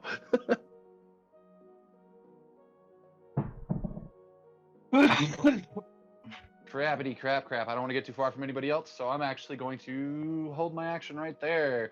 I'm going to draw my pistol. Triggered reaction. Hostile enemy enters my line of sight. Bam. Right in the attack action. Right in the attack I mean, action. he's right in the attack. Pass turn.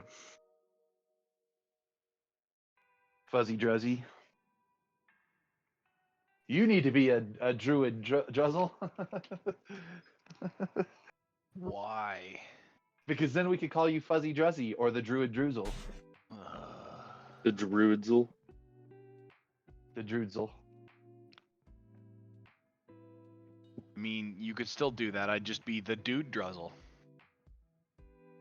Yeah. The dude Druzzl, the druid, would be so much cooler, though. Druzzl, the dude druid. Even I should have better. just freaking made pickle.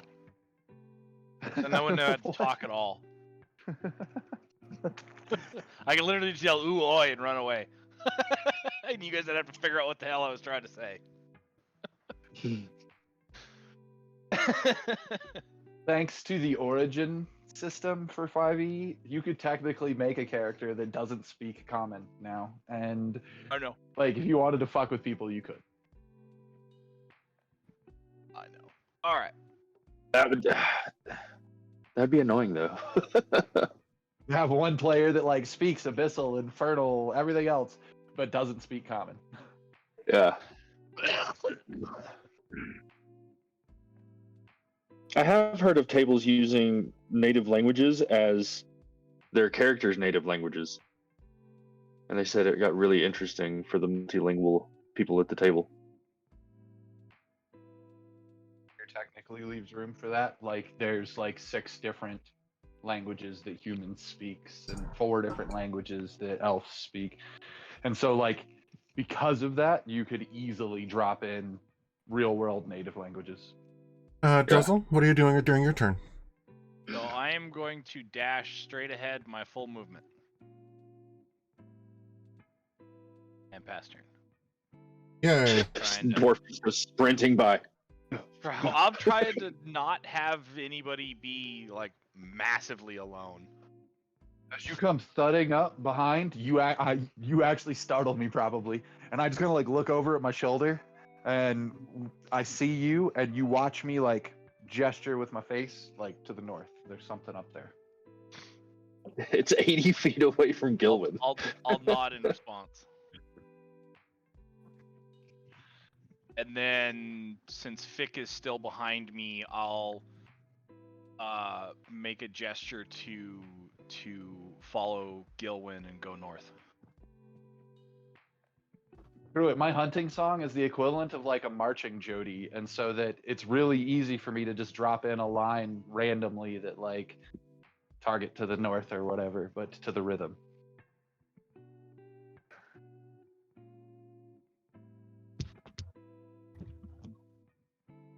Okay. Is there anything else that you're doing? Oh no, you passed your turn. Fick, would you like to follow Gilwin? Or Rowan? Gilwin. Okay.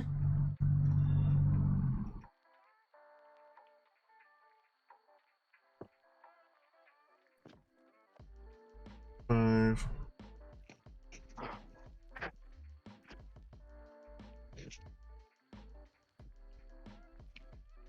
I'll go and put you right next to the wolf again, unless you, That's fine.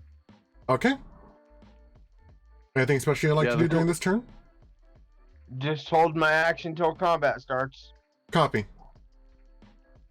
I would point out the Reaver to you, or the Brigand, but he's a good 80 feet away from me, so it would take at least a turn. He's no longer a brigand. He's now a Reaver. Reaver. Yeah, I'm wondering if 80 feet doesn't matter to people with ranged attacks, Cam. True, but he is holding a sword, looking at the walls. So I'm just like saying he's not a threat. Yet. Or at least not yet. I mean, he is a threat once he's aware we're here. Right. Crap. Okay. Second brigand makes itself visible. It is also scanning around, and I'm right in its line of sight. I apologize, because I We're in a should have straight said line. something. But there are piles of dead bodies in the middle of this area that Rowan can see. Oh God. I kind of glance back over my shoulder then with that information. When I told him to go to the north, I would actually, including, seeing this other guy coming into view, I would actually say, I shall take the time to count this battlefield later. In the meantime, I look at the man that's just made himself visible, another Reaver, and I have a passive insight of 15. Do I see what Cam sees? Yes. Same exact That thing. It's madness, a Reaver. I would say, end them, but do so with pity, for they know not what they do.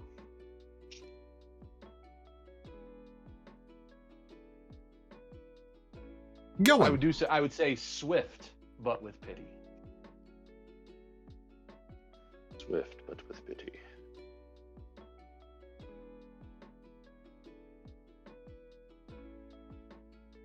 Gilman, it is your turn. It is still just kind of scanning the walls. Just scanning the walls. He is breathing heavily, and you can even hear a demented chuckle rise up from his throat. Even better.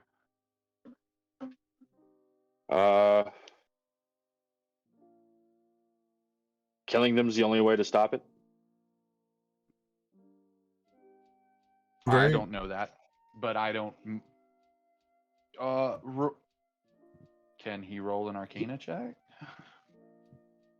or a Medicine Well, I'm check asking- to see if they're beyond? I know. You. For you to have that information, for any of us to have that information, I'm asking Jaime, would there be a check for us to have that information if they're beyond salvation?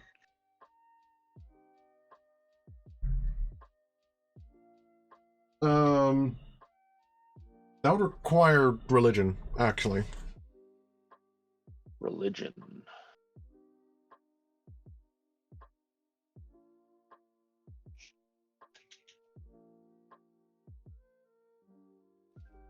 I'm not very good at religion. Out of game, if their madness is caused by the same exhaustion we all face in hell, it will eventually lead to their death and demise anyways.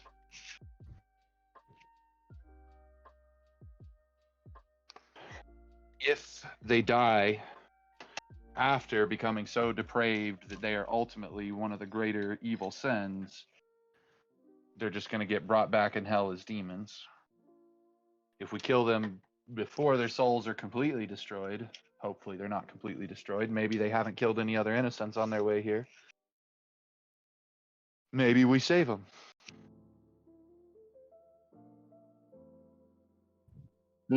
Moral quandary.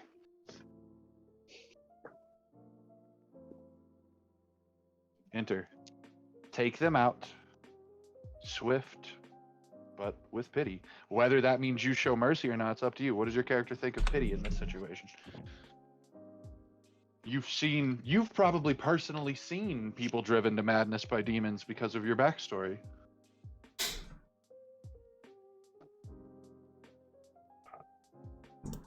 No, it was devils that he has the problem with. But I mean, fuck demons in general is kind of his normal. Fuck anything that comes from hell is kind of his mindset, or at least it used to be. I'm going to Eldritch Blast it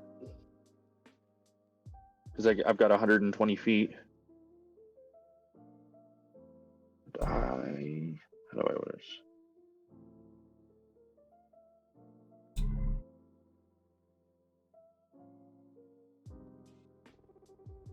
For a 12, it says miss. Yep. You missed the brigand. Or that was. But it definitely knows that you're there now. Yeah. That Is it was one attack per beam? Huh? Is it one attack per beam? Yes. Okay, then I will attack the second beam because it's 2 at level 5. Yeah, you get 2 beams. For an even lower. Haha. To be fair, you're attacking with a charisma-based spell, not a normal wisdom-based spell, aren't you? It's just it's a +3. Oh. So, because I think it's just because of my my proficiency modifier, but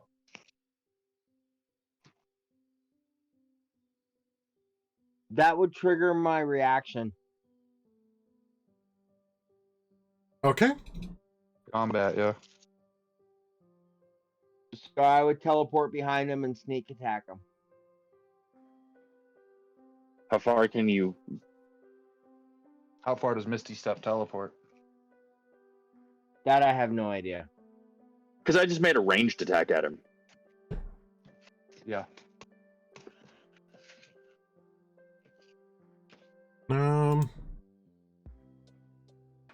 And I have the advantage if I let him come to me, so I'm gonna wait. Misty Step.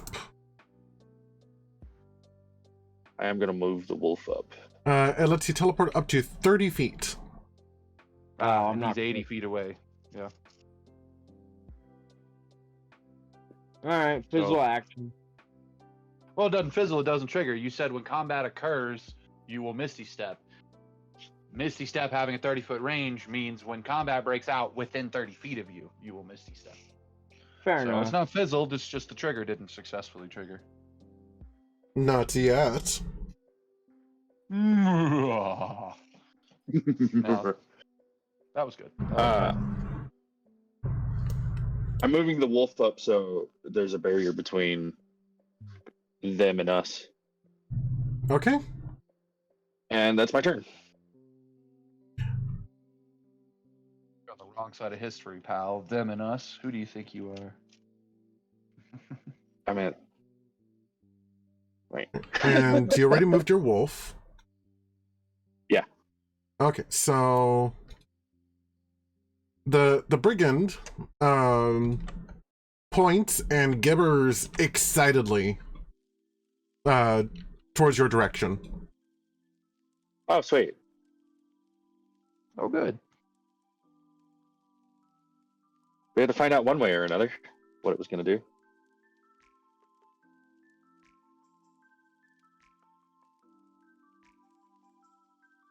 Okay, so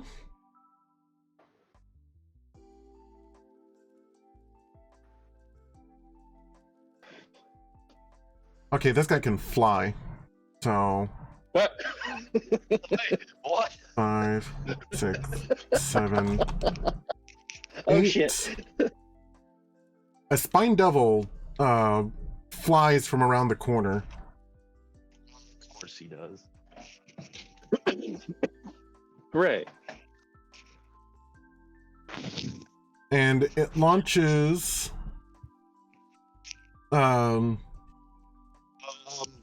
two tail spines. Is it in my visual range? It is not. Okay. Ooh, can't yeah, shoot it's with just my out of it. pistol. Damn, does not trigger mine either. Oh wait, no. Okay. It can, or it throws one tail spine at you, but it is made at disadvantage because of distance. You're Oh. in long range.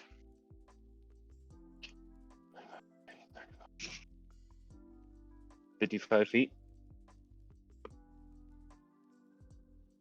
And it missed. Yes. The spine hits the wall maybe about a foot over your head. Fuck.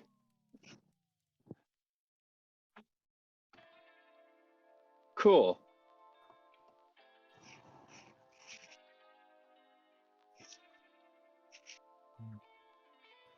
All right. Rowan. So I've heard noises, but no actual visual combat. Correct. I mean, you would have seen 2 Eldritch Blasts go by, and I then would have seen the light of it, yeah. yeah, and then a glanced up as response. they came out.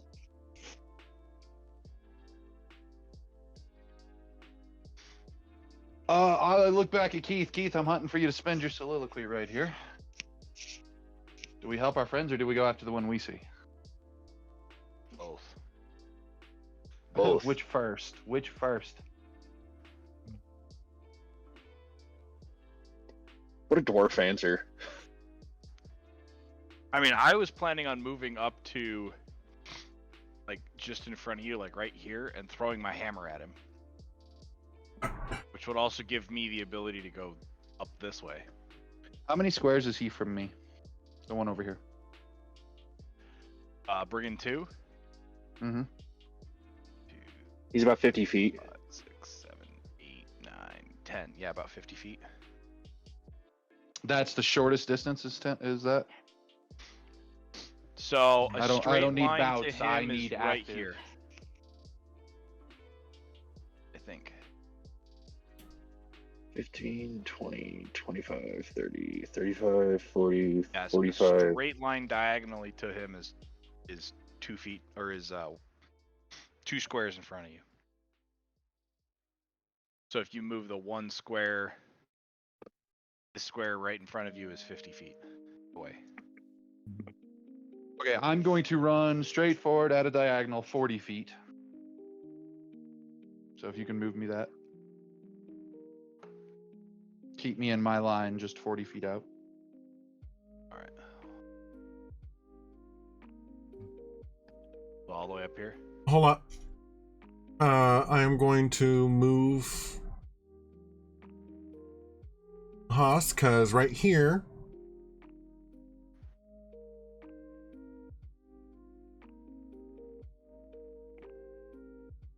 Ah, When did he become visible to me, I guess, is the question. When you came around the curtain. This is an actual Oh, so curtain. that is an actual curtain? Yes. yeah, because he did say thick curtains hang everywhere. Well, it's a good spot as any to stop.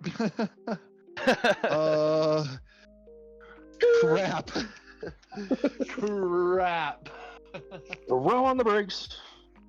If I'd have known that was a curtain like the other side, because I could see the other one, if I'd have known that was a curtain, I don't know that I would have run past the curtain. Oh well, I'm here now. I'm sorry. Fudge Ruckers.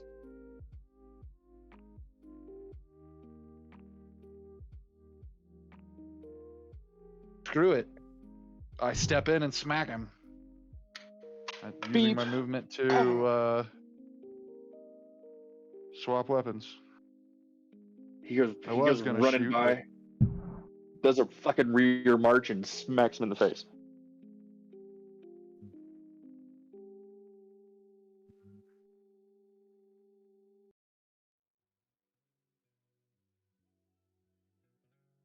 But 21 to hit. Right, that's a hit.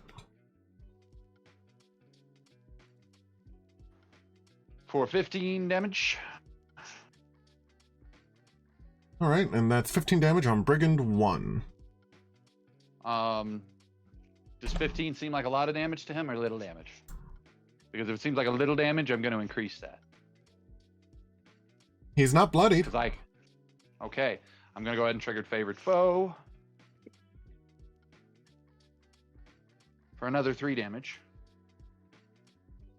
Oops, ignore that last D20 roll that just happened. Okay. And then how many psychic points do I have left? I've got 4 psychic points left. I'm going to go ahead and spend a psychic point. Apply. To shove a psionic strike on top of that. For another 10 damage.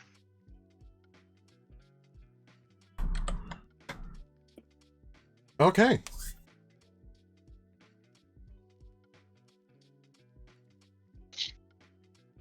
So he just got lightsabered to the face, 2-handed. because it's a versatile weapon. Nice. Zeep. And that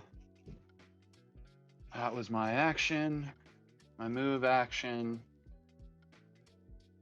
Oh. And for my bonus action, where is my pet?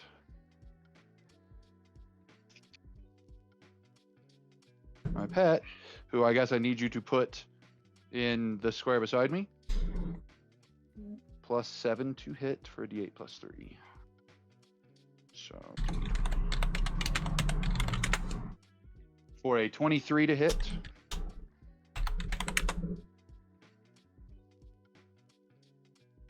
So the gyro horse kicks him for Oh, this one's the horse. Okay.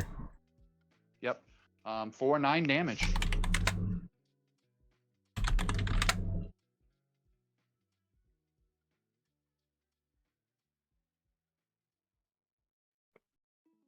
For 9 more damage? Yep. Okay, he's bloodied. Sweet. And then I'm gonna pass turn and bio. I have to wait for you. Nope. All right, Druzzl. So I'm going to run up very similar. 5, 10, 15, 20, 25, 30, 35. I'm going to run up to about here. I still can't see where Felix went, but I know he went around the curtain. Which tells me that there's somebody else there. But to try to occupy Brigand's attention, I'm actually going to attack Brigand 2.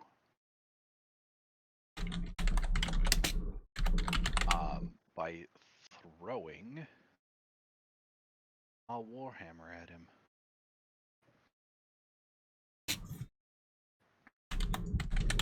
I just gotta make sure this is right.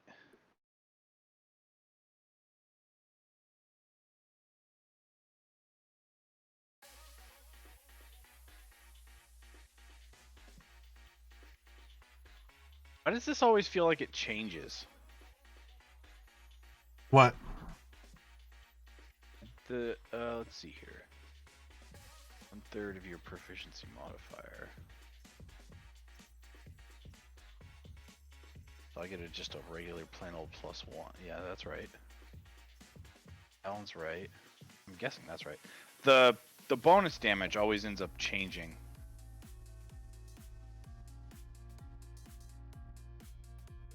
On what? This weapon. I don't know. Hunter's hammer. I don't touch it. Yeah, I know. No, it's like every time I deal with it, something's slightly off. I'll just roll it all in beyond then. So, 19 to hit, bring in 2.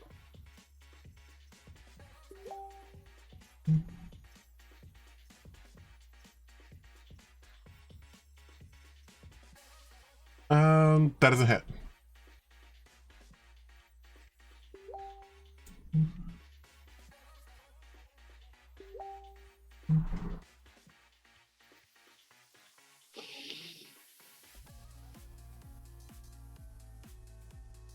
All right, hold up.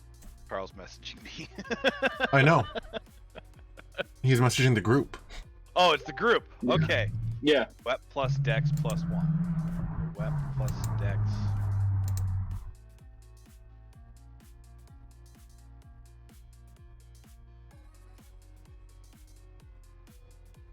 So that's the D8 plus my Dex, which would be a 3 + 1, which would be a 4.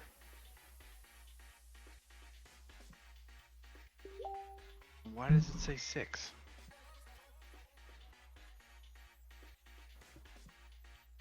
This may be something we have to figure out later.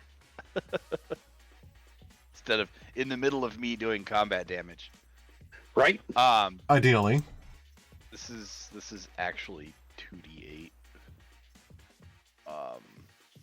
Oh, I did that wrong. Hold up.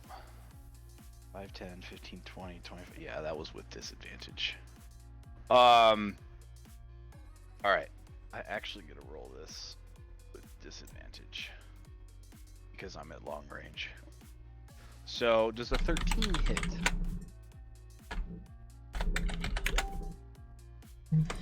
A 13? Yes, a 13. That is a miss. Okay.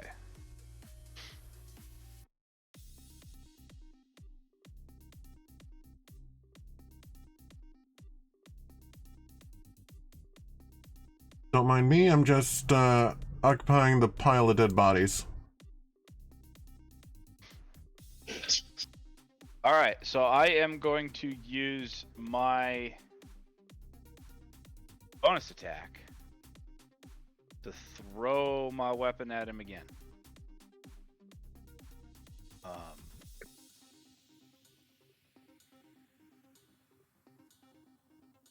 So there's a 16 hit. Yes.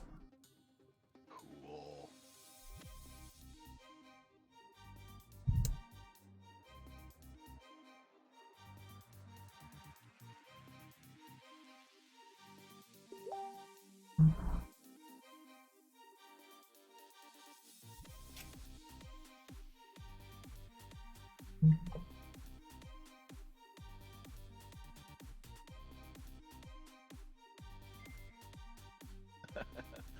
All right, so that one did hit. Yes. Okay, so I need to do that and add a d8. So that is 18.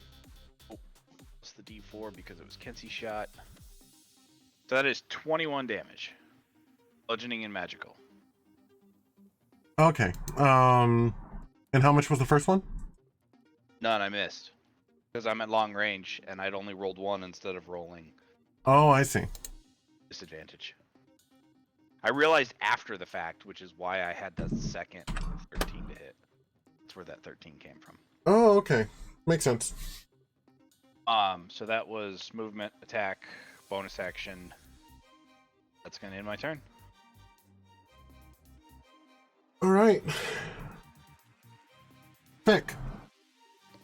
I'm gonna move You're into good. combat, and as soon as I get within range, I'm gonna teleport behind somebody. Okay, the closest one to you is the spined devil. That'll work. So 50 foot forward. Or do you need me to move you? Yes, please. I have found the spine devil, but I don't know where I am. 5, 6, You're 7, 8. That will put you close enough to Misty Step as your bonus action.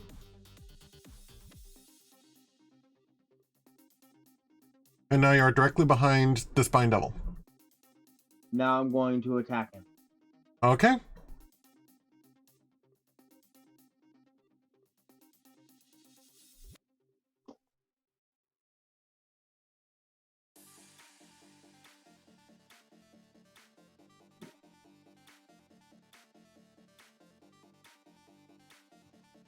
Excellent.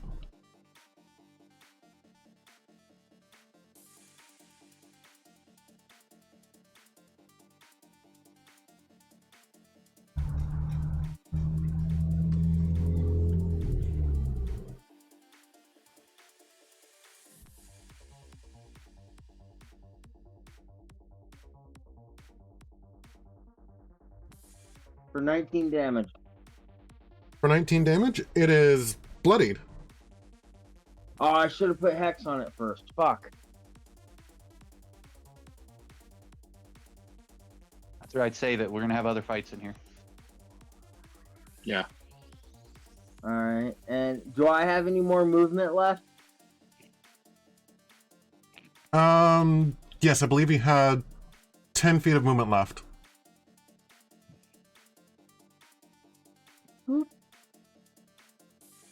And I do not provoke an attack of opportunity because I dealt him melee damage this turn. Oh, that's hilarious. That's Being a rogue's lovely. great. I know. Okay, Brigand 1 is going to bring its scimitar to bear and try and attack Rowan. Do you have your shenanigans with disadvantage? Do I have what? Do you have your disadvantage shenanigans on right now? Yes, he does have disadvantage to attack me. Okay. But he's only targeting an 18 armor class because I'm not wearing my shield. Okay. So 11 versus armor class. Arguably, if he tries that misses. Arguably, technically, if he tries to hit me from the front, I have partial cover, but we're gonna ignore that right now too, because I've already granted disadvantage and shit. You're right; those are shenanigans. I'm sorry, Jaime.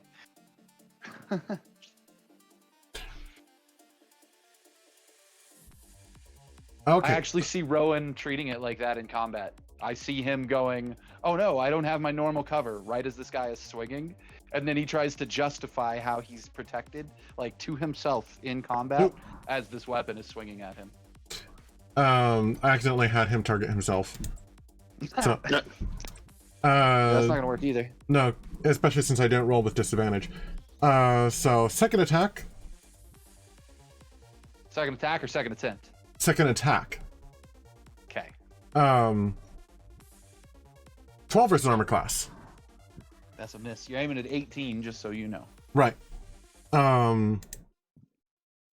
And third attack, it pulls out a dagger with its left hand and tries to thrust at you. 8. Let me read. I want to see something. I think it's only disadvantage. You might have to re-roll some of those. I think it's only disadvantage on one attack. Oh, really? Let me see. Yeah, he only get it's so deflect attack. My horse gives disadvantage on the attack roll of one creature it can see that is within 5 feet of it, provided the attack roll is against a creature other than the defender. AKA, it provides disadvantage for me against one attack as its reaction. Oh, okay. Yeah, treat it as an actual full-on, fully fleshed creature in the sense that it could even hold 3 of its own magical weapons. Like attunements. It can attune to 3 magical items of its own. Okay, I didn't know how you were getting the disadvantage. I thought it was because you had your homunculus on your face. Now, the homunculus on my face provides me partial cover to that direction. Whatever direction I'm looking, I have partial cover from. So that's a +2 to my armor class on that direction. Because it counts as a creature in front of me. Or riding me, as it were. Okay. And you said that your armor class is still an 18? Yeah, it's an 18 because I'm not using it to provide that modifier right now. So disadvantage on one attack against me a turn, usually going to be the first attack. Right. And then after that, the attacks are normal and currently being made at an 18. Sounds good. Then we're going to go back to the second attack. Oh. Oh, what happened? That's an at 20. Jesus, can I spend an inspiration to make him re-roll that just because I worked my ass off to politely explain how he got to re-roll it? No, I'll take the crit. Give it to me. Carl? Yeah? I'm feeling kind of Barbary about that. Oh yeah? Yeah. I love you. I love you. But he can't see him. Dice. No, the way it works is, he can't see me. He's got to have line of sight to me. That's what I was trying to Line of ask. effect. Oh. Sorry.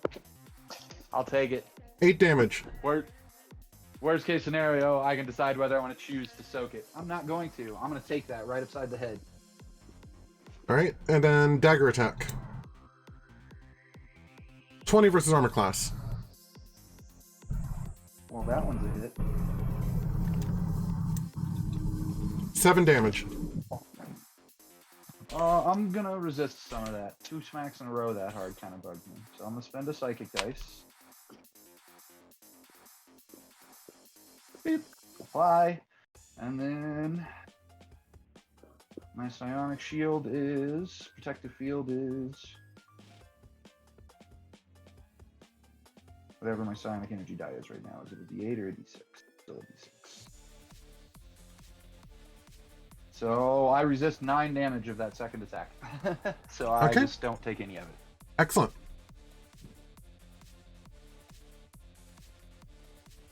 Brigand 2. 1, 2, 3, 4, 5, 6. That's about as far as he can go, and he also has a scimitar and a dagger out.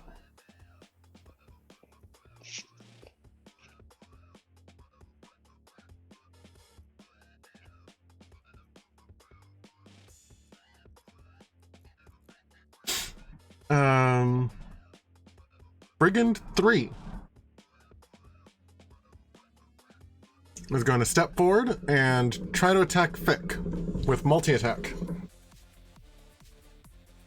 This bastard over here. First attack. 8 versus armor class. Yes. Second attack. 20 versus armor class.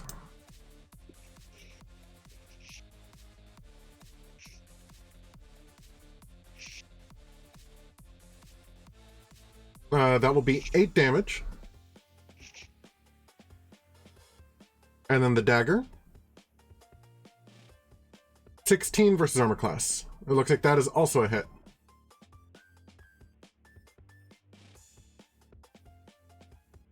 For 7 damage.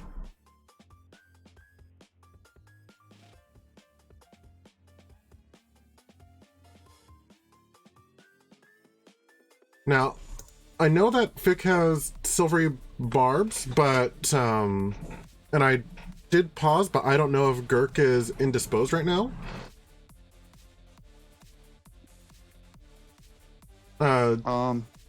Ish. Ish. Okay.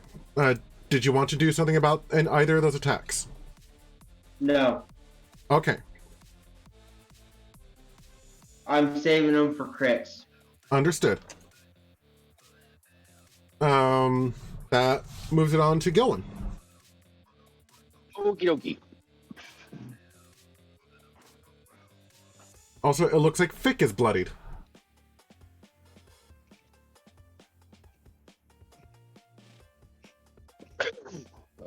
I can only move 35, so 5, 10, 15, 20, 25, 30.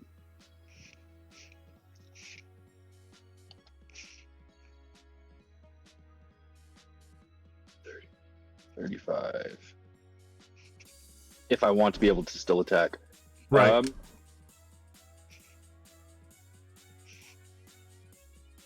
And I will cast another Eldritch Blast at the... Ooh.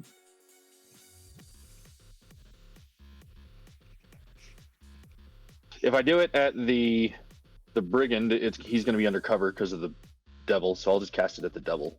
Okay.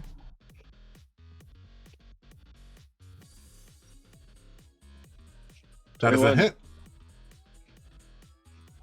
Does favored foe count towards spell attacks?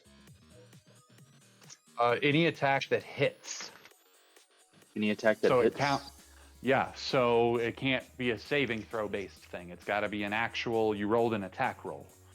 So long as you roll an attack roll with it, yes. Okay, so then I will roll damage. Same thing Just goes add a for Hunter's Mark and Hex and Curse and all of those that do bonus damage. All those save for an attack that hits, which actually means it doesn't work when I do it with Magic Missile. Because Magic Missile is saving throw, or it just hits automatically. It doesn't have an attack roll. It hits, but it doesn't have a 2-hit roll.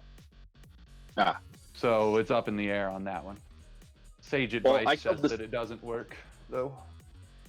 I killed the Spine Devil with 4 damage, so I mean, I guess I could roll the d4 to see if I just kill it outright.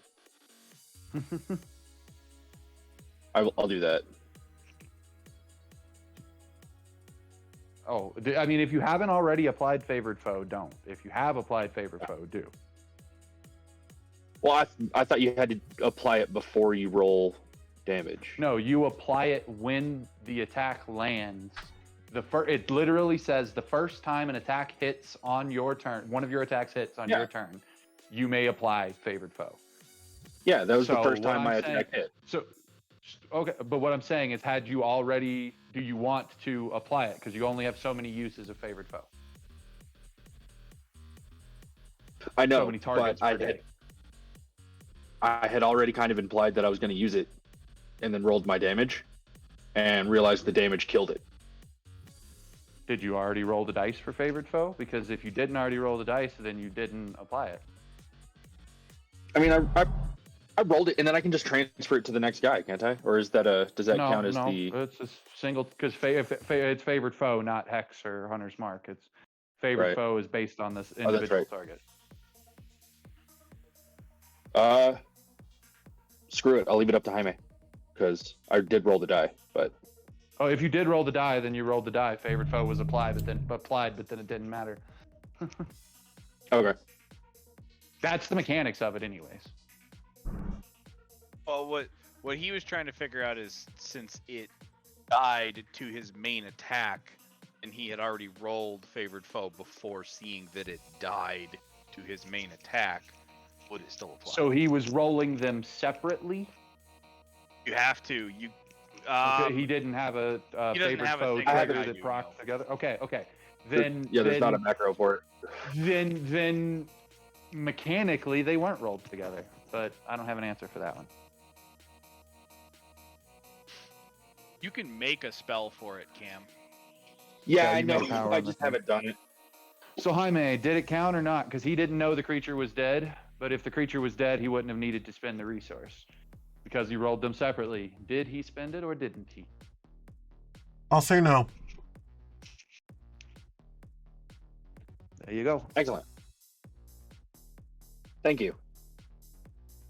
That one And in that was one of those that would have been a lot better in person kind of situations because I was just confused at what I was hearing. Yeah. My bad. Oh no, it was. I'm a visual person and I didn't have the visual on what you were trying to sort over there. Yeah. Second blast of Eldritch for 15 to hit. On the brigand, that is a hit. Yeah. Okay, it is bloodied. And then 5, 10, 15, 20. I wonder how much movement. How do I figure movement for the direwolf? Is it still just per one square? So like 5, 10, 15, 20. Its movement is 30. Any one of its 4 squares can be on that point, though. Is how it works. So do the math based on shrinking the token to 1 square size, moving it 30 feet, and then expanding it back to full size. Remember, D&D 5e simplified things like that. Boop. So he can go there. And I'll end my turn.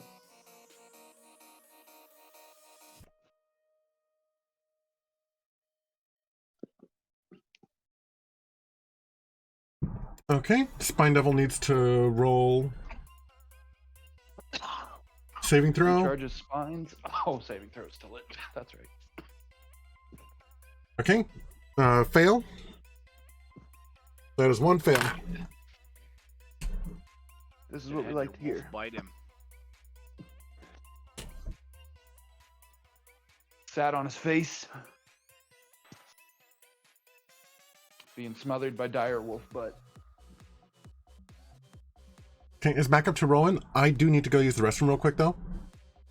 Bio time, top of initiative. Yeah. That works for me. Okay, be right back then. Since you just went, are you staying? Yeah. Yeah, I'm out in the garage smoking a J, so. So, when you get a chance, or after you get here, one of the two, the versatile for Hunter's Hammer damage is correct. But the non-versatile is +6, which is why I was massively confused. Oh, that's weird.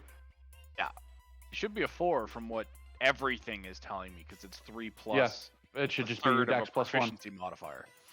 Yep.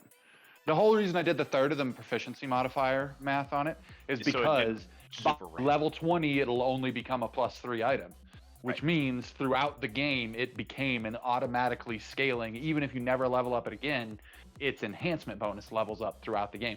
Actually, we're level 7, I think. Next level, I'm pretty sure, is when it goes up. I'm pretty sure level 8 is when your thing will go up again. So is it when we get ability scores? No, it's when your It's when your bonus proficiency increases. modifier has gone up by 2 total. Is when you go up by 1. Okay. Actually, with mine being a third, it'd need to go up. Oh, 3 total. You're right. So it might not be yet. It might be level 10 then. I was gonna That the say proficiency mod jumps. next level it goes to 4, which a third of So- 4 is 1.3. Still 1, yeah. Yeah. So it would be when it hits 5 that it would go up to 2 because of the rounding, right? Or do you always round down? Round it down. So yeah, it'd be telling when I get to 6. No, it's supposed to be a half your proficiency modifier. You said third. It's a half of your proficiency modifier rounded down. According to So the at description, it level says a third. and we've talked about this before that the math might have been written in wrong, but your proficiency modifier only becomes a grand total of 6. Half of 6 would be a +3. A third of 6 would only be a +2. The math on that, so the third has to be a typo. It's half your proficiency modifier rounded down. So since your proficiency modifier, when your proficiency modifier becomes a 4, it becomes a +2 item. Okay. I'm I saying think that according to happens what next level. according to what you typed in, it's a third. Like I just said, that's got to be a typo, and I'm pretty sure we've talked about this before. It's possible, but I don't always remember what's talked about. I always remember what's in text because I can reread it later. Yeah. Just know that maximum proficiency throughout the game goes up to being a 6, and the math should equal out so that scales from a +1 to a +2 to a +3 by the time your proficiency modifier is a +6.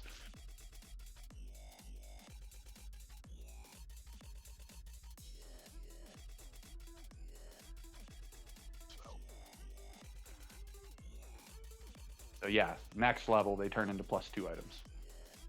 Which cracks me up. I already have a +2 sword. I now have a +2 sword, a +1 sword, and my +1 leveling item, which is a sword. I love that he gave us these magic items and nobody wanted them. I need a shield with an enhancement bonus, but I'll use that ability since mine's just a normal one. Got to decide what else I want to unattune. Or I could put the cloak of protection on my... Oh, dude, I didn't even think about that. I can give the cloak of protection and the ring to my horse, my gyro horse. Yeah. That's obscene. Yeah. Give him a +1 to his base armor class and... Oh, dude, that's great. That's fantastic. I don't have to give up the use of the ring or anything. That's fucking awesome. This one has returned. And what kind of shenanigans are we discussing this time? Well, I just realized that I don't have to give away any of my magic items. Any of them that, so like I can't give any magic weapons to my horse because he doesn't have proficiency with any of my weapons or anything like that. But like my cloak of protection, he can wear, increase his base armor class. The rings that you gave us, I could put the ring on the horse because he can attune to the ring.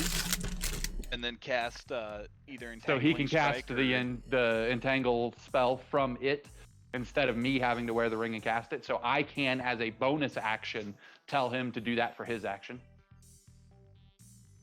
That's funny. And then That's we also insane. discussed a hammer that it's half of a proficiency modifier instead of a third. Yeah. Yeah, so it's typoed on his thing, but the proficiency modifier should roll out to half of your proficiency modifier rounded down, so that as the game progresses, the weapon naturally evolves its enhancement bonus without us having to go in and adjust things. Hold on a sec.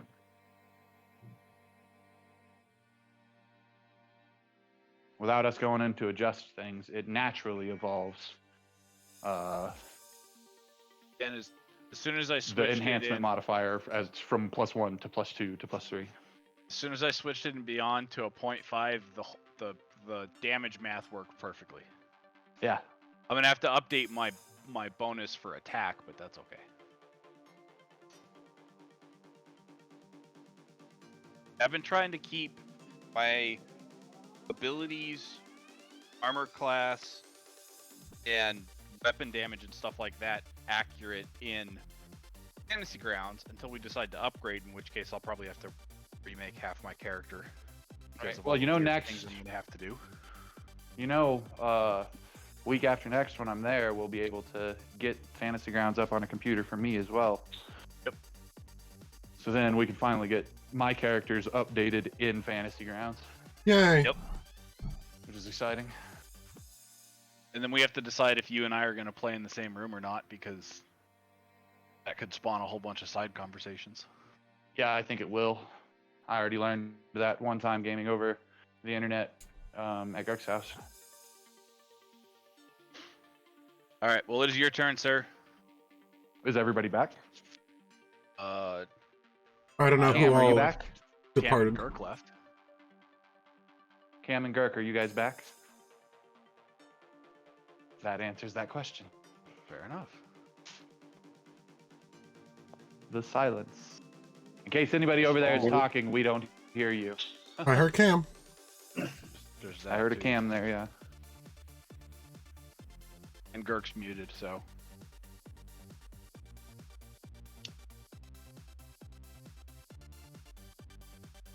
Forgot I was muted. Womp womp. All right, so So I yes, guess we're back. a dinosaur Real story. quick. Before we all resume, now that we're all back, because I know Gurk likes Dresden, and Carl and I have been talking about it. I'm not sure if Cam does. I found on one of the private servers that I play on for World of Warcraft, they have like extra enchants and stuff that you can do. I found one yesterday called Warden of Demon Reach.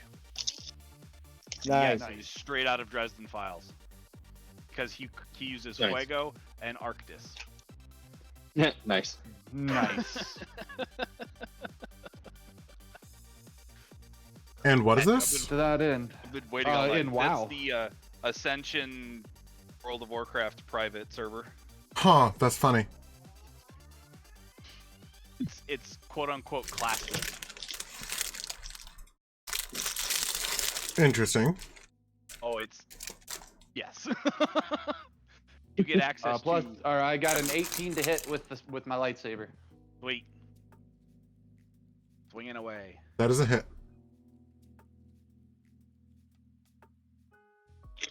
I do 7 damage, 10 damage, 12 damage total. I'm not gonna pump this damage. How's he doing?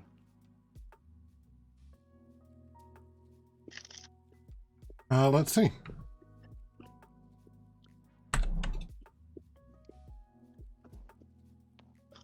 Worse for wear, but the crazy look in his eyes is still there. As I say to him, or I begin speaking a litany of prayer that I would have probably learned as a member of this order.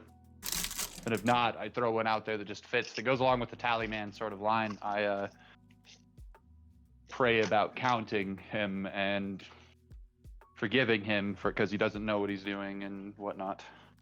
And my still defender kicks him again.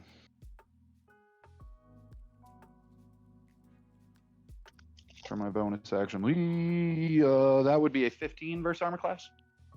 That is a hit. Oh, fuck yeah. I didn't think that was going to hit. That one hits for Only 4 damage.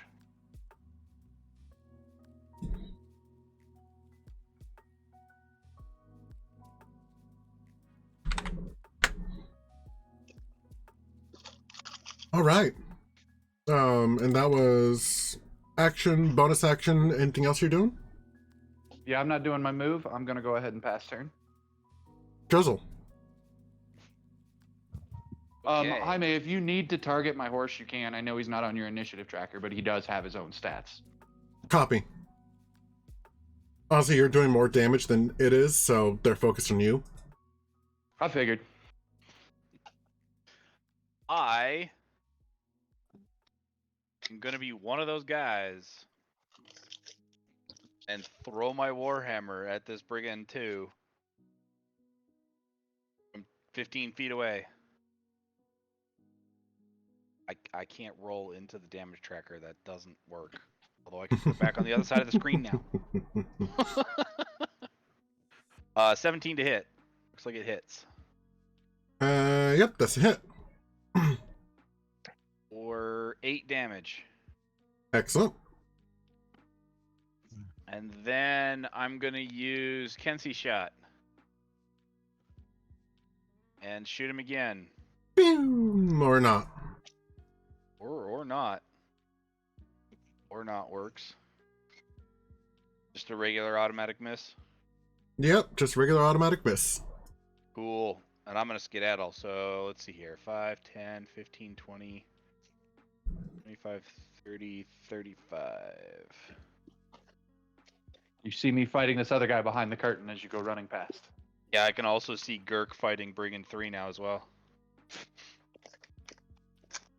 There's more to make him either have a longer distance to get to me or to engage you, and then I can come up from behind and engage him again. And with that, I'm going to pass turn. All right. Fick.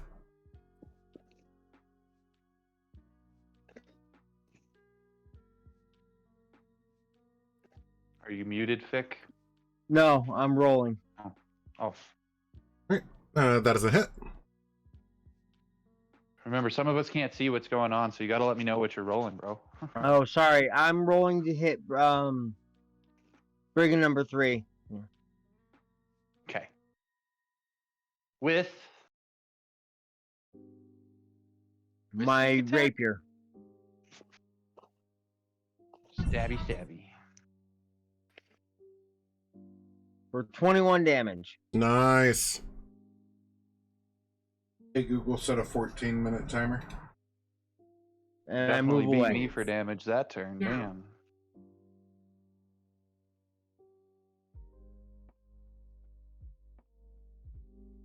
And I run away so he can't attack me. And since no attack of opportunity, because I did a melee damage. Oh, that's right. I was like, sorry, I had to look at the history because I'm like, why does this guy only have that few amount of wounds? He should have been bloodied by now at the very least. And I looked and saw that your last attack was against the Spine Devil, not him. That's how I killed the Spine Devil so easily. Right? Oh, okay. Why'd you just randomly roll Eldritch Blast damage?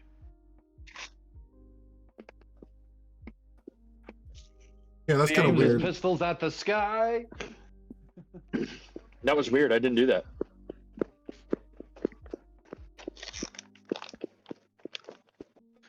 Okay. Brigand 1 is going to multi-attack Felix. Or, sorry, Rowan. I knew I was going to make that mistake one of these days. Get some. Get some. First attack. 14 versus armor class. Miss. I'm the tank whenever Gilwin's not turned into an animal, so I'm like, let's roll. I'm right behind you. I know. Well, actually, you're in front of me now, sort of Okay. off to the side. Second attack. Is going to be the scimitar again. Should I have assumed that you were going to use the Yeah, always first attack it unless we're fighting like a boss. Then I'll be specific. In this scenario, just always the first attack at me. Okay, then we're going to pretend that this one was the first attack, so I don't have to go back. Okay. 8 versus armor class. Miss. And then you got the 14 versus armor class. That was a miss. Miss. Dagger. 9 versus armor class. Miss. This is the first time I've wielded my saber two-handed, so I'm actually super excited that they keep missing. Is this like with all those misses? I literally just see like Rowan with his hand on the brigand's head, holding him back, and him just like missing his swings. Oh man, I wish that was how Rowan worked, but it's significantly more like. So I came in and I like shoved that blade into his face. I didn't slice, I didn't gash. I swung it like a baseball bat down on top of him and then pressured like I was trying to crush him with the blade. Second time I swung through was same thing. So assume that blade is still somehow against him and he's just reveling in the pain because he's nuts, you know. So that blade is somehow still against him as I'm pushing him back and he is just swinging and I'm like being super flexible bunny guy and just making sure I'm not wherever he's swinging at. Multi-attack on Druzzl. He actually made it all the way. I wasn't 100% sure he would. First attack, 23 versus armor class. Yeah, that hits. It's crunchy. 5 damage. Second attack. 17 versus armor class. Is my armor class. 5 damage. And then dagger. 19 versus armor class. For 5 damage. That is ridiculous that I rolled 5 damage 3 times in a row. It's the first one really. Oh, jeez.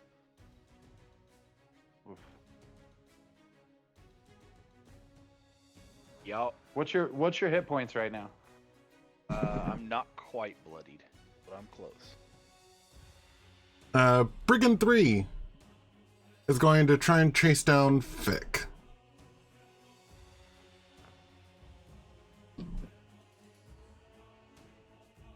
Scimitar the first. 9 versus armor class. Miss. Scimitar the second. 11 versus armor class. Miss. Dagger. 15 versus armor class. Miss. Excellent. That brings it to Gilwin. Being a level 7 party is so much better than being a level 1 party. God. Level 1 party is terrifying.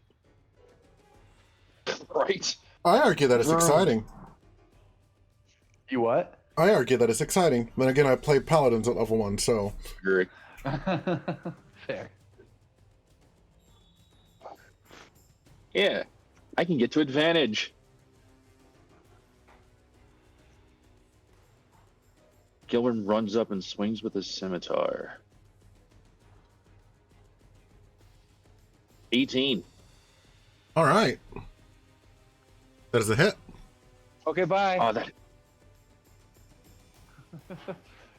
My nephew just came running past me and closed the garage door as he went out. Like, didn't even... Okay, bye. Okay. 10 damage. It is bloodied. Yep. And I don't think I have a bonus action I can throw at him, so... In comes the wolf. I think...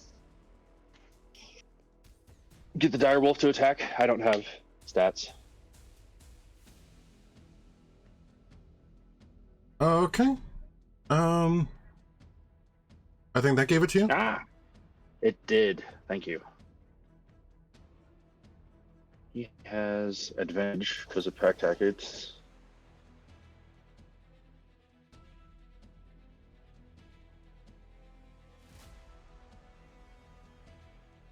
That's a hit. 23.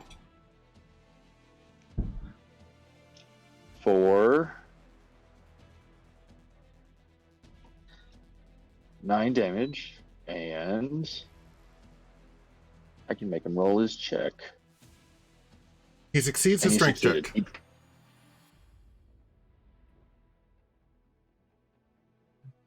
He succeeds his saving throw. Blah. Okay. That's all the wolf will do.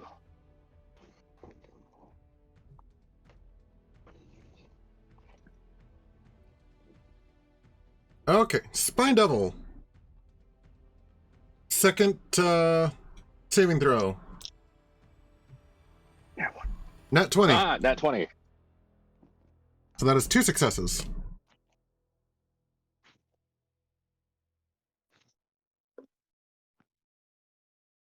Back up to Rowan.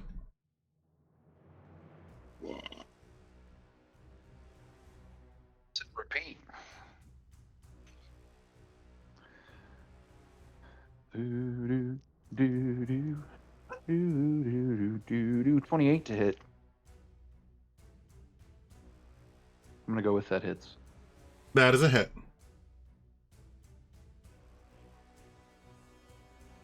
For 16 damage.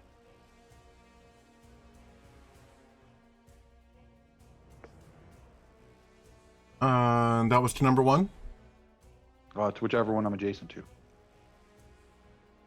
Yes, that's number 1.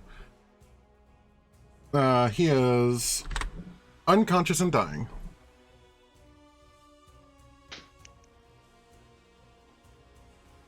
Bonus action, the horse curb stomps him. So he gets 2 immediate negatives. Okay. And then move action. The horse and I go provide advantage to Druzzl.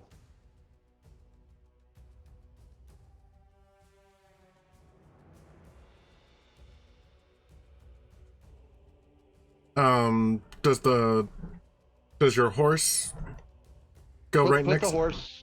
Put the horse right in front of me, in the square right in front of me. Right there?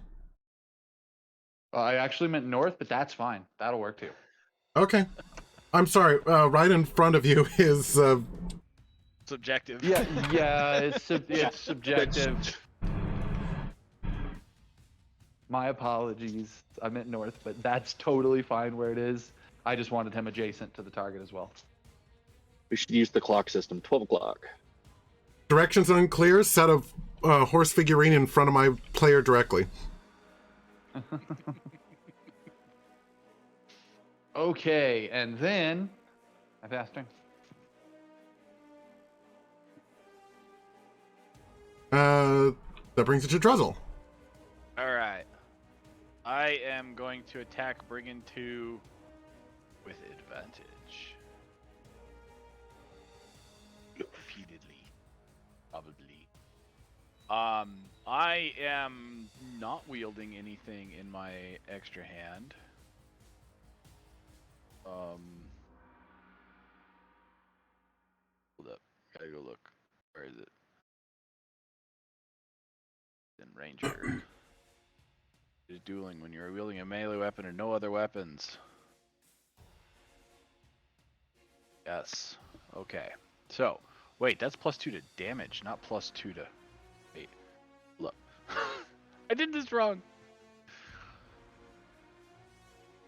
Damage. Okay, so this is a 1 here and a 5 here. No. It's a 1 here and a 3 here. There we go.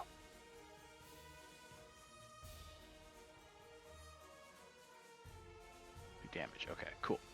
So, I am going to attack him with my hammer. Or a 21 to hit. You dropped a 1. That is a hit. I noticed. For 6 damage. I walked up behind him? Yes. All right. They are bloodied. Cool. I'm gonna spend my last key point.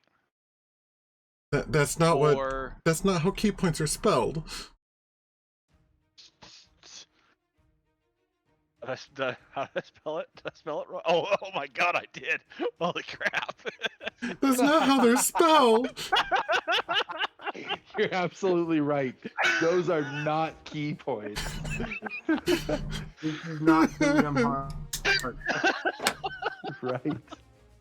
Wow. DM suffers 1d6 psychic damage. Oh no! Oh! Well, I fixed it, so you can heal that d6 psychic damage.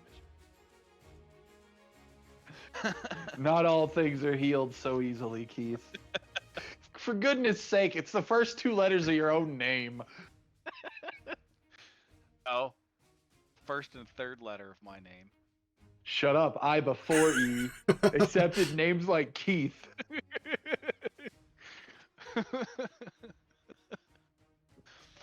Alright, so I'm using the key point for Flurry of Blows. Since I made an attack. Okay. So I'm still targeting him. Oh, I still have advantage. So 16 to hit. That's a hit. Or 7 damage. Okay. And 24 to hit. That is a hit. Is this guy still conscious? Yes. 4 damage. Okay. I did the quick math. I do more damage with 2 unarmed strikes in melee than a second smack with the hunter's hammer. Yeah. Yeah, well, you get the chance at more damage anyways. Yeah, you have to hit both times. Alright, so attack. Bonus action. Yeah, that's gonna end my turn. Thick. I'm going to attack brigand number 3. Yee. And I get advantage because of Gillen. That is a hit.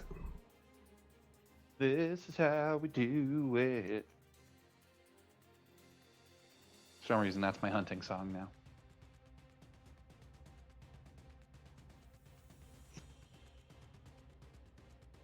I still can't wait to take a rest.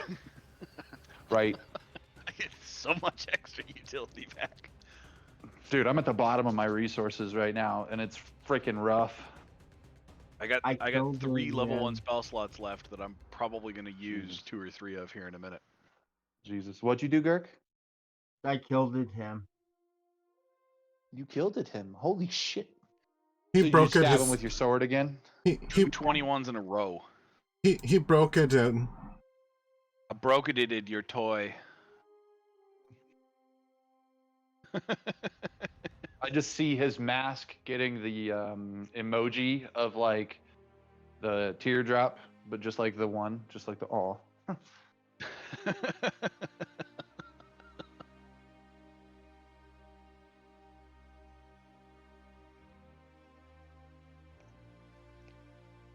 And then I'm gonna And bonus then- action, use my dagger to make his 2 death saving throws go away. Stab in the face. Oh, or are you a throat slitting kind of guy? You're using a dagger. No, I'm stabbing in the face. Okay, so you just gave know him what- 2 fails? Yep. Nice. You know, as a combat tactic, stabbing in the face isn't actually viable, right? We always say it in D&D, but as a combat tactic, it's not actually viable. Like the front of the face, it's almost impossible. The face is designed for impacts. So Unless you get into like- the actual fleshy bits like your nostrils yeah, or through your the eye eye or the center of the nose. Yep. But like aiming through the bottom of the jaw, call it a throat stab or something. That makes sense. But we always say in gaming, stab it in the face. But like, that's not gonna do a lot. Just cut a line across the entirety of their forehead right above their eyes and they won't be able to see. Jesus. He's asking you to peel his face off, Kirk. Ignore him. The inverse scalp. Oh, wow. Okay. So Brigand 1, death saving throw, success. Yeah, dwarf's been in hell too long.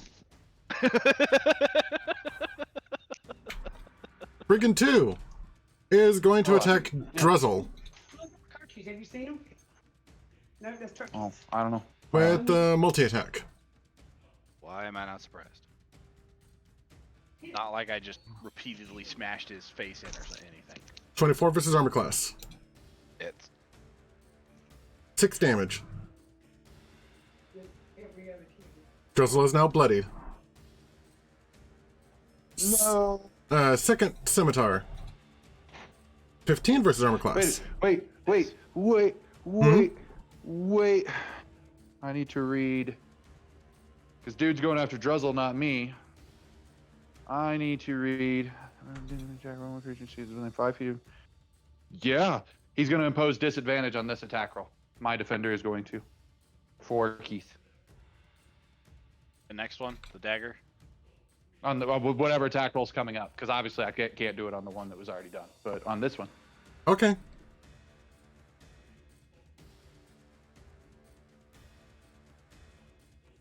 Uh, 12 versus armor class. Thank you. Missed. Good timing, apparently. That dropped to 19. Nice.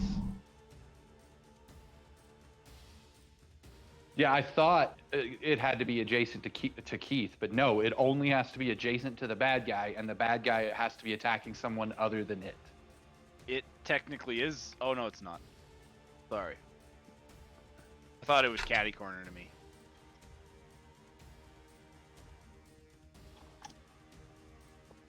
I looked.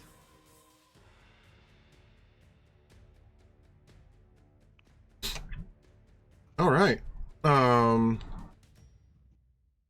So Brigand 3, death saving throw. Success. Damn. Oh, fudge off. Gillen.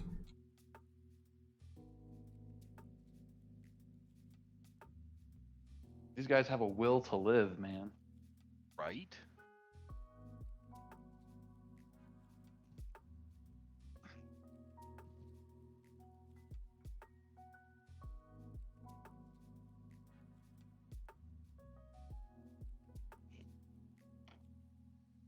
Gillen, we can't hear you.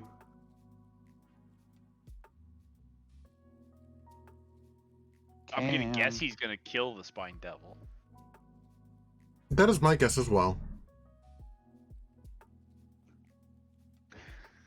Yep, he's figuring it out. What? Well, we heard you, but all that was broken up. Try again. I don't know what it is. I don't know what it is. That's all we got. I don't know what it is about me and Discord. It hates You me. guys are not getting along right now. No. Well, be quick. We got you now. Okay. I'm gonna finish off the devil. Okay. Finish off the devil. That's a line if I ever heard one. Hell yeah, it is. Devil has been raffle stomped.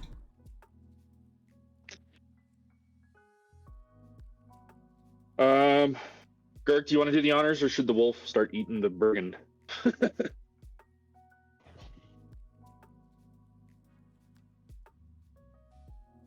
Girk, or can I not be heard now? No, we can hear you. No, we can hear you. The wolf can go ahead. Okay.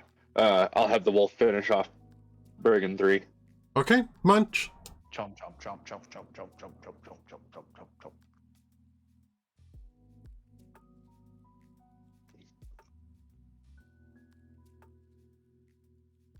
All right, which brings it back up to Rowan. Guy in front of me still alive? Yes. Yes. Yes. I'll take my action. Sorry, I was distracted by the sudden change in music.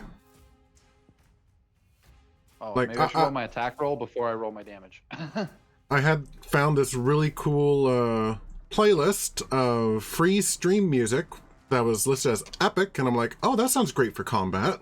And then all of us ended playing for a couple songs, and then it got really nice and quiet and solemn. I'm like, that's not the vibe I'm going for right now.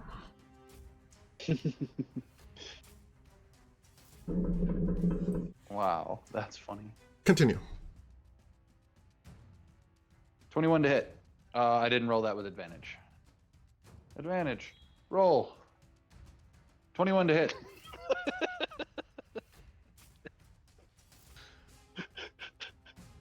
I love it when it does that. Me too. All that effort. For Just say 12 damage. For 12 damage, you said? Yep. Okay. He's still alive. Jesus. Okay, How much have we ducky. pumped into this guy? Quite a bit. All of them have been really tanky. 15 to hit for my bonus action. That is a hit. 8 plus 3 for 10 damage. All right, now it's unconscious. Thank the maker. I want to punch him twice. Quack quack. Beep boop. Well, now you're effectively out of combat again. No, Yo. I'm punching him twice and killing him. He's like as the body's dropping, I'm swinging. Okay. Finish It's off hit base. twice before it hits the floor. Bot. I'm actually gonna say to you, because I feel like I would know my saber just did enough damage to kill it, and my attack did enough damage to kill it. I feel like I'm actually gonna say to you as the body slumps between us, I'm gonna go, huh? Did you just punch a corpse? Only for a quarter of that.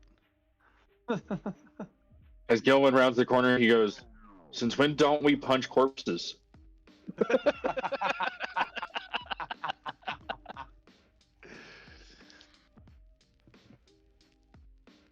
Okay.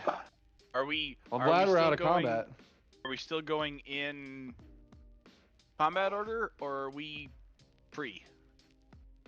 Well, there is one brigand that is still making death saving throws. Fair enough. Not anymore. Just go stand over him while he dies. Just No, my character, it was part of the same thing about saying the prayer over the guy as I was dropping him. Like, I'm gonna do the same thing. I'm gonna go around to all the bodies and make sure that they're dead. Okay. okay. Oh, this brigand is still alive. Stomp. Say a prayer. I'd probably say something more like, "Your number is up." Now serving. Crunch. Yeah, I mean, it's a tally man thing. Yeah, me. Now serving. Number 21,000. Congratulations, you're our 1,000th customer. Crack. Yeah, I figure I'm dropping the guy. I gotta count it anyway, so I feel like dropping a pun like "your number is up" is kind of appropriate. No, I agree. If I didn't already Agreed. have an inspiration point, I'd probably ask for one.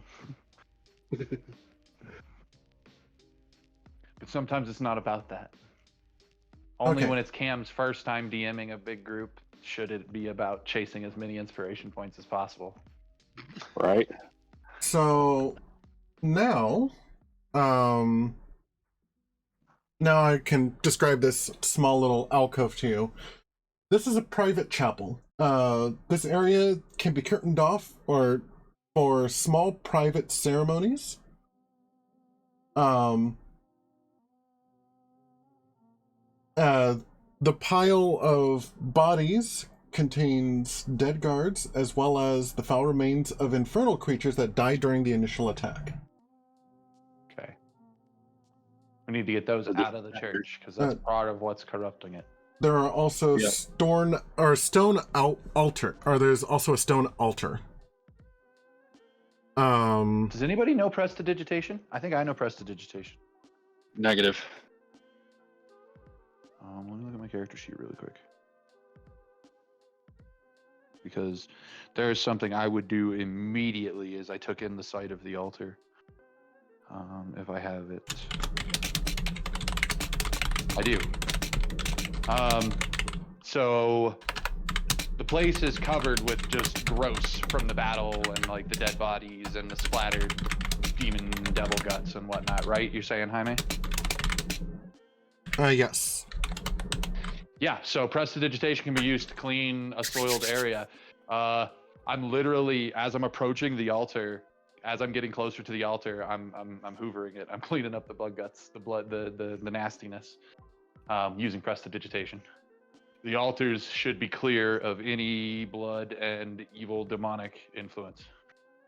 Excellent. Like, I consider that an immediate priority. Like, I would be taking in my surroundings, and as soon as my eyes stopped on the altar, I'd be like, nope. I'm just gonna go ahead and reveal this small section right here because it's bugging me. Respect. My phone is gonna die. Oh no. I'm at 8%. Plug it in. I gotta run upstairs and plug it in. I'm just not sure how much longer we're going, so I didn't want to walk through the house if I didn't need to. Fair enough. I mean, we did finish combat. It is 5:30 over here. That's probably a good place to stop. But you can continue exploring a little bit more. I would like pull curtains and stuff right there. Jaime, I would do whatever is kind of needed to ask for the cinematic equivalent of a short rest. I don't know how close we are to an actual chance at a rest. If we're not anywhere near it, I would like to fight for us to get a cinematic short rest here to catch our breath. Okay. Woohoo! Hooray. I get a spell back. Yes, the return of the packed slots. Yes. I also get my my shapeshift, my wild shape. Oh. Yeah, so that gave us the chance to roll short rest healing and stuff too. So cool. We take cover and hunker down in here and discuss our next plan. I would ask if we could move our tokens into the little alcove so that we're all kind of bunched together, and then that would be a good place to start next time. This sounds like a good plan. I was going to say down by the curtains, but up there would work too. Or just kind of in this area. That's a giant window, isn't it, Jaime? It is. Yeah. Is it shattered or is it? It is not shattered. Is it like a church stained glass window? It is, and presently it is stained with blood. Ha! The GM gets an inspiration point.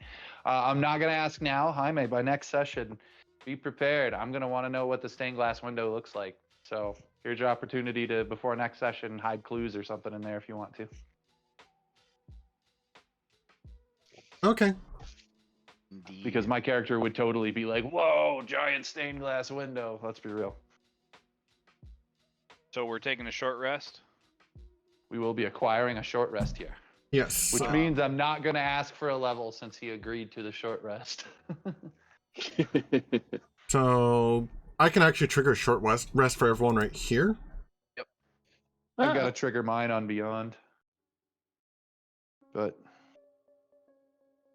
and then guys, just remember, as part of a short rest, you can spend any number of healing dice to heal yourself. Right. And we have like 7 of them. I'm guessing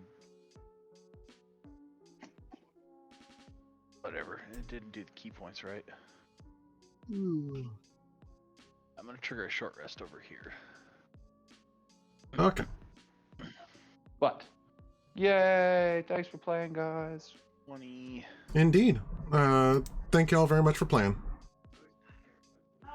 Thank you, sir. I'm on That's my up thing. to 20. That's up to 28. Yeah, let's do one. Oh, and at the end of by the end of a short rest, the wolf would be gone. Sure. Oh yeah, bye, have fun. Yeah. Okay, I don't know if I'm going to upload this one today, because I have a lot of...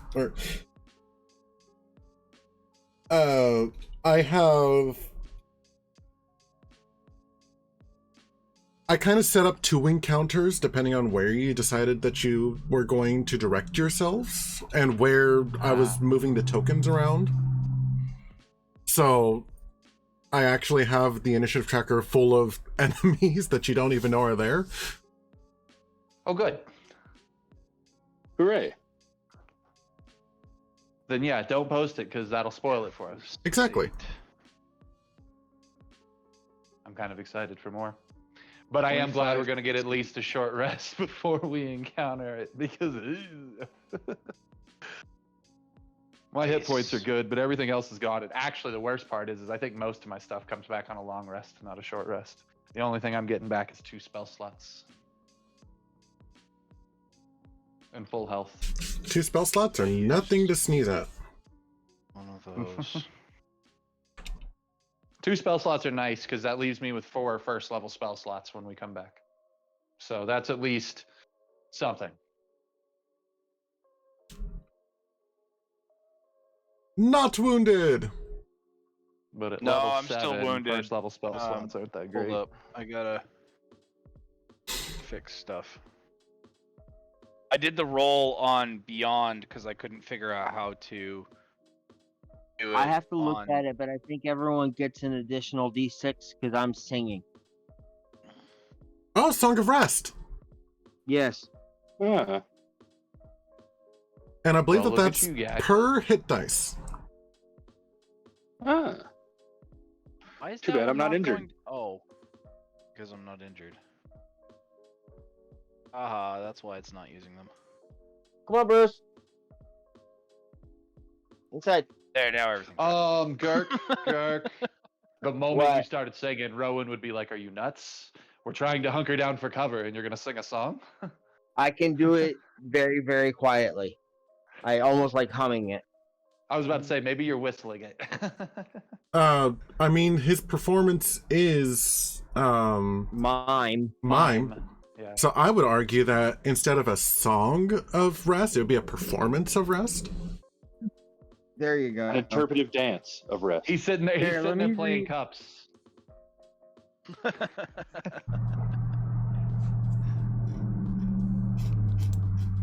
Sure. Everybody shut up. So I guess that's what he's doing. Is that how a mime sings? Entertaining. Music they play or cups. oration? Oration just means a speech.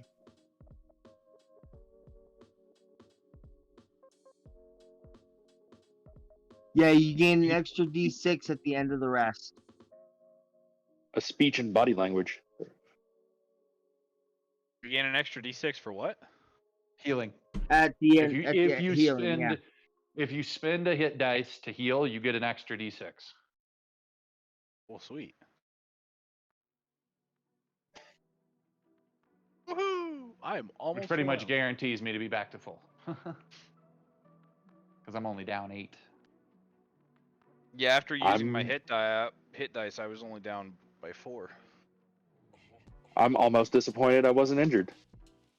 I used 4 total dice.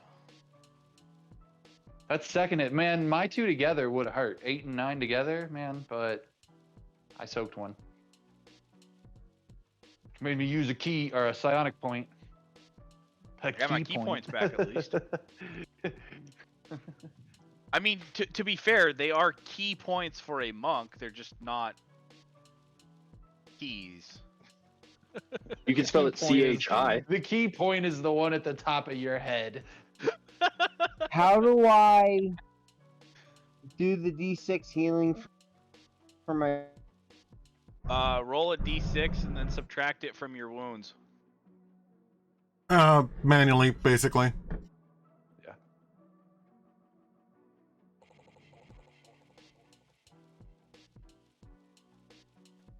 Well, we're almost at full health.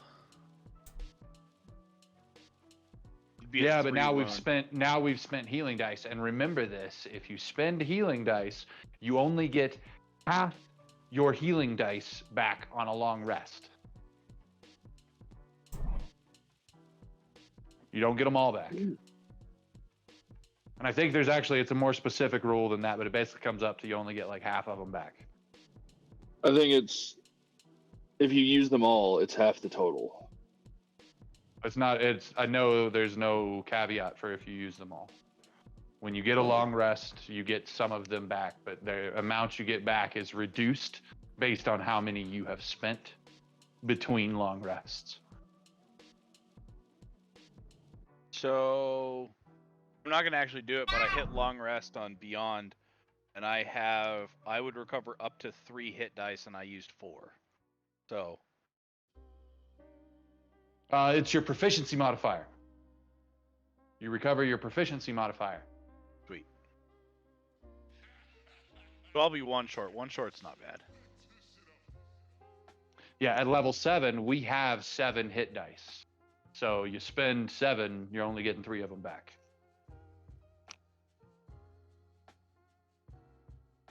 I knew it was something like that. So just remember that.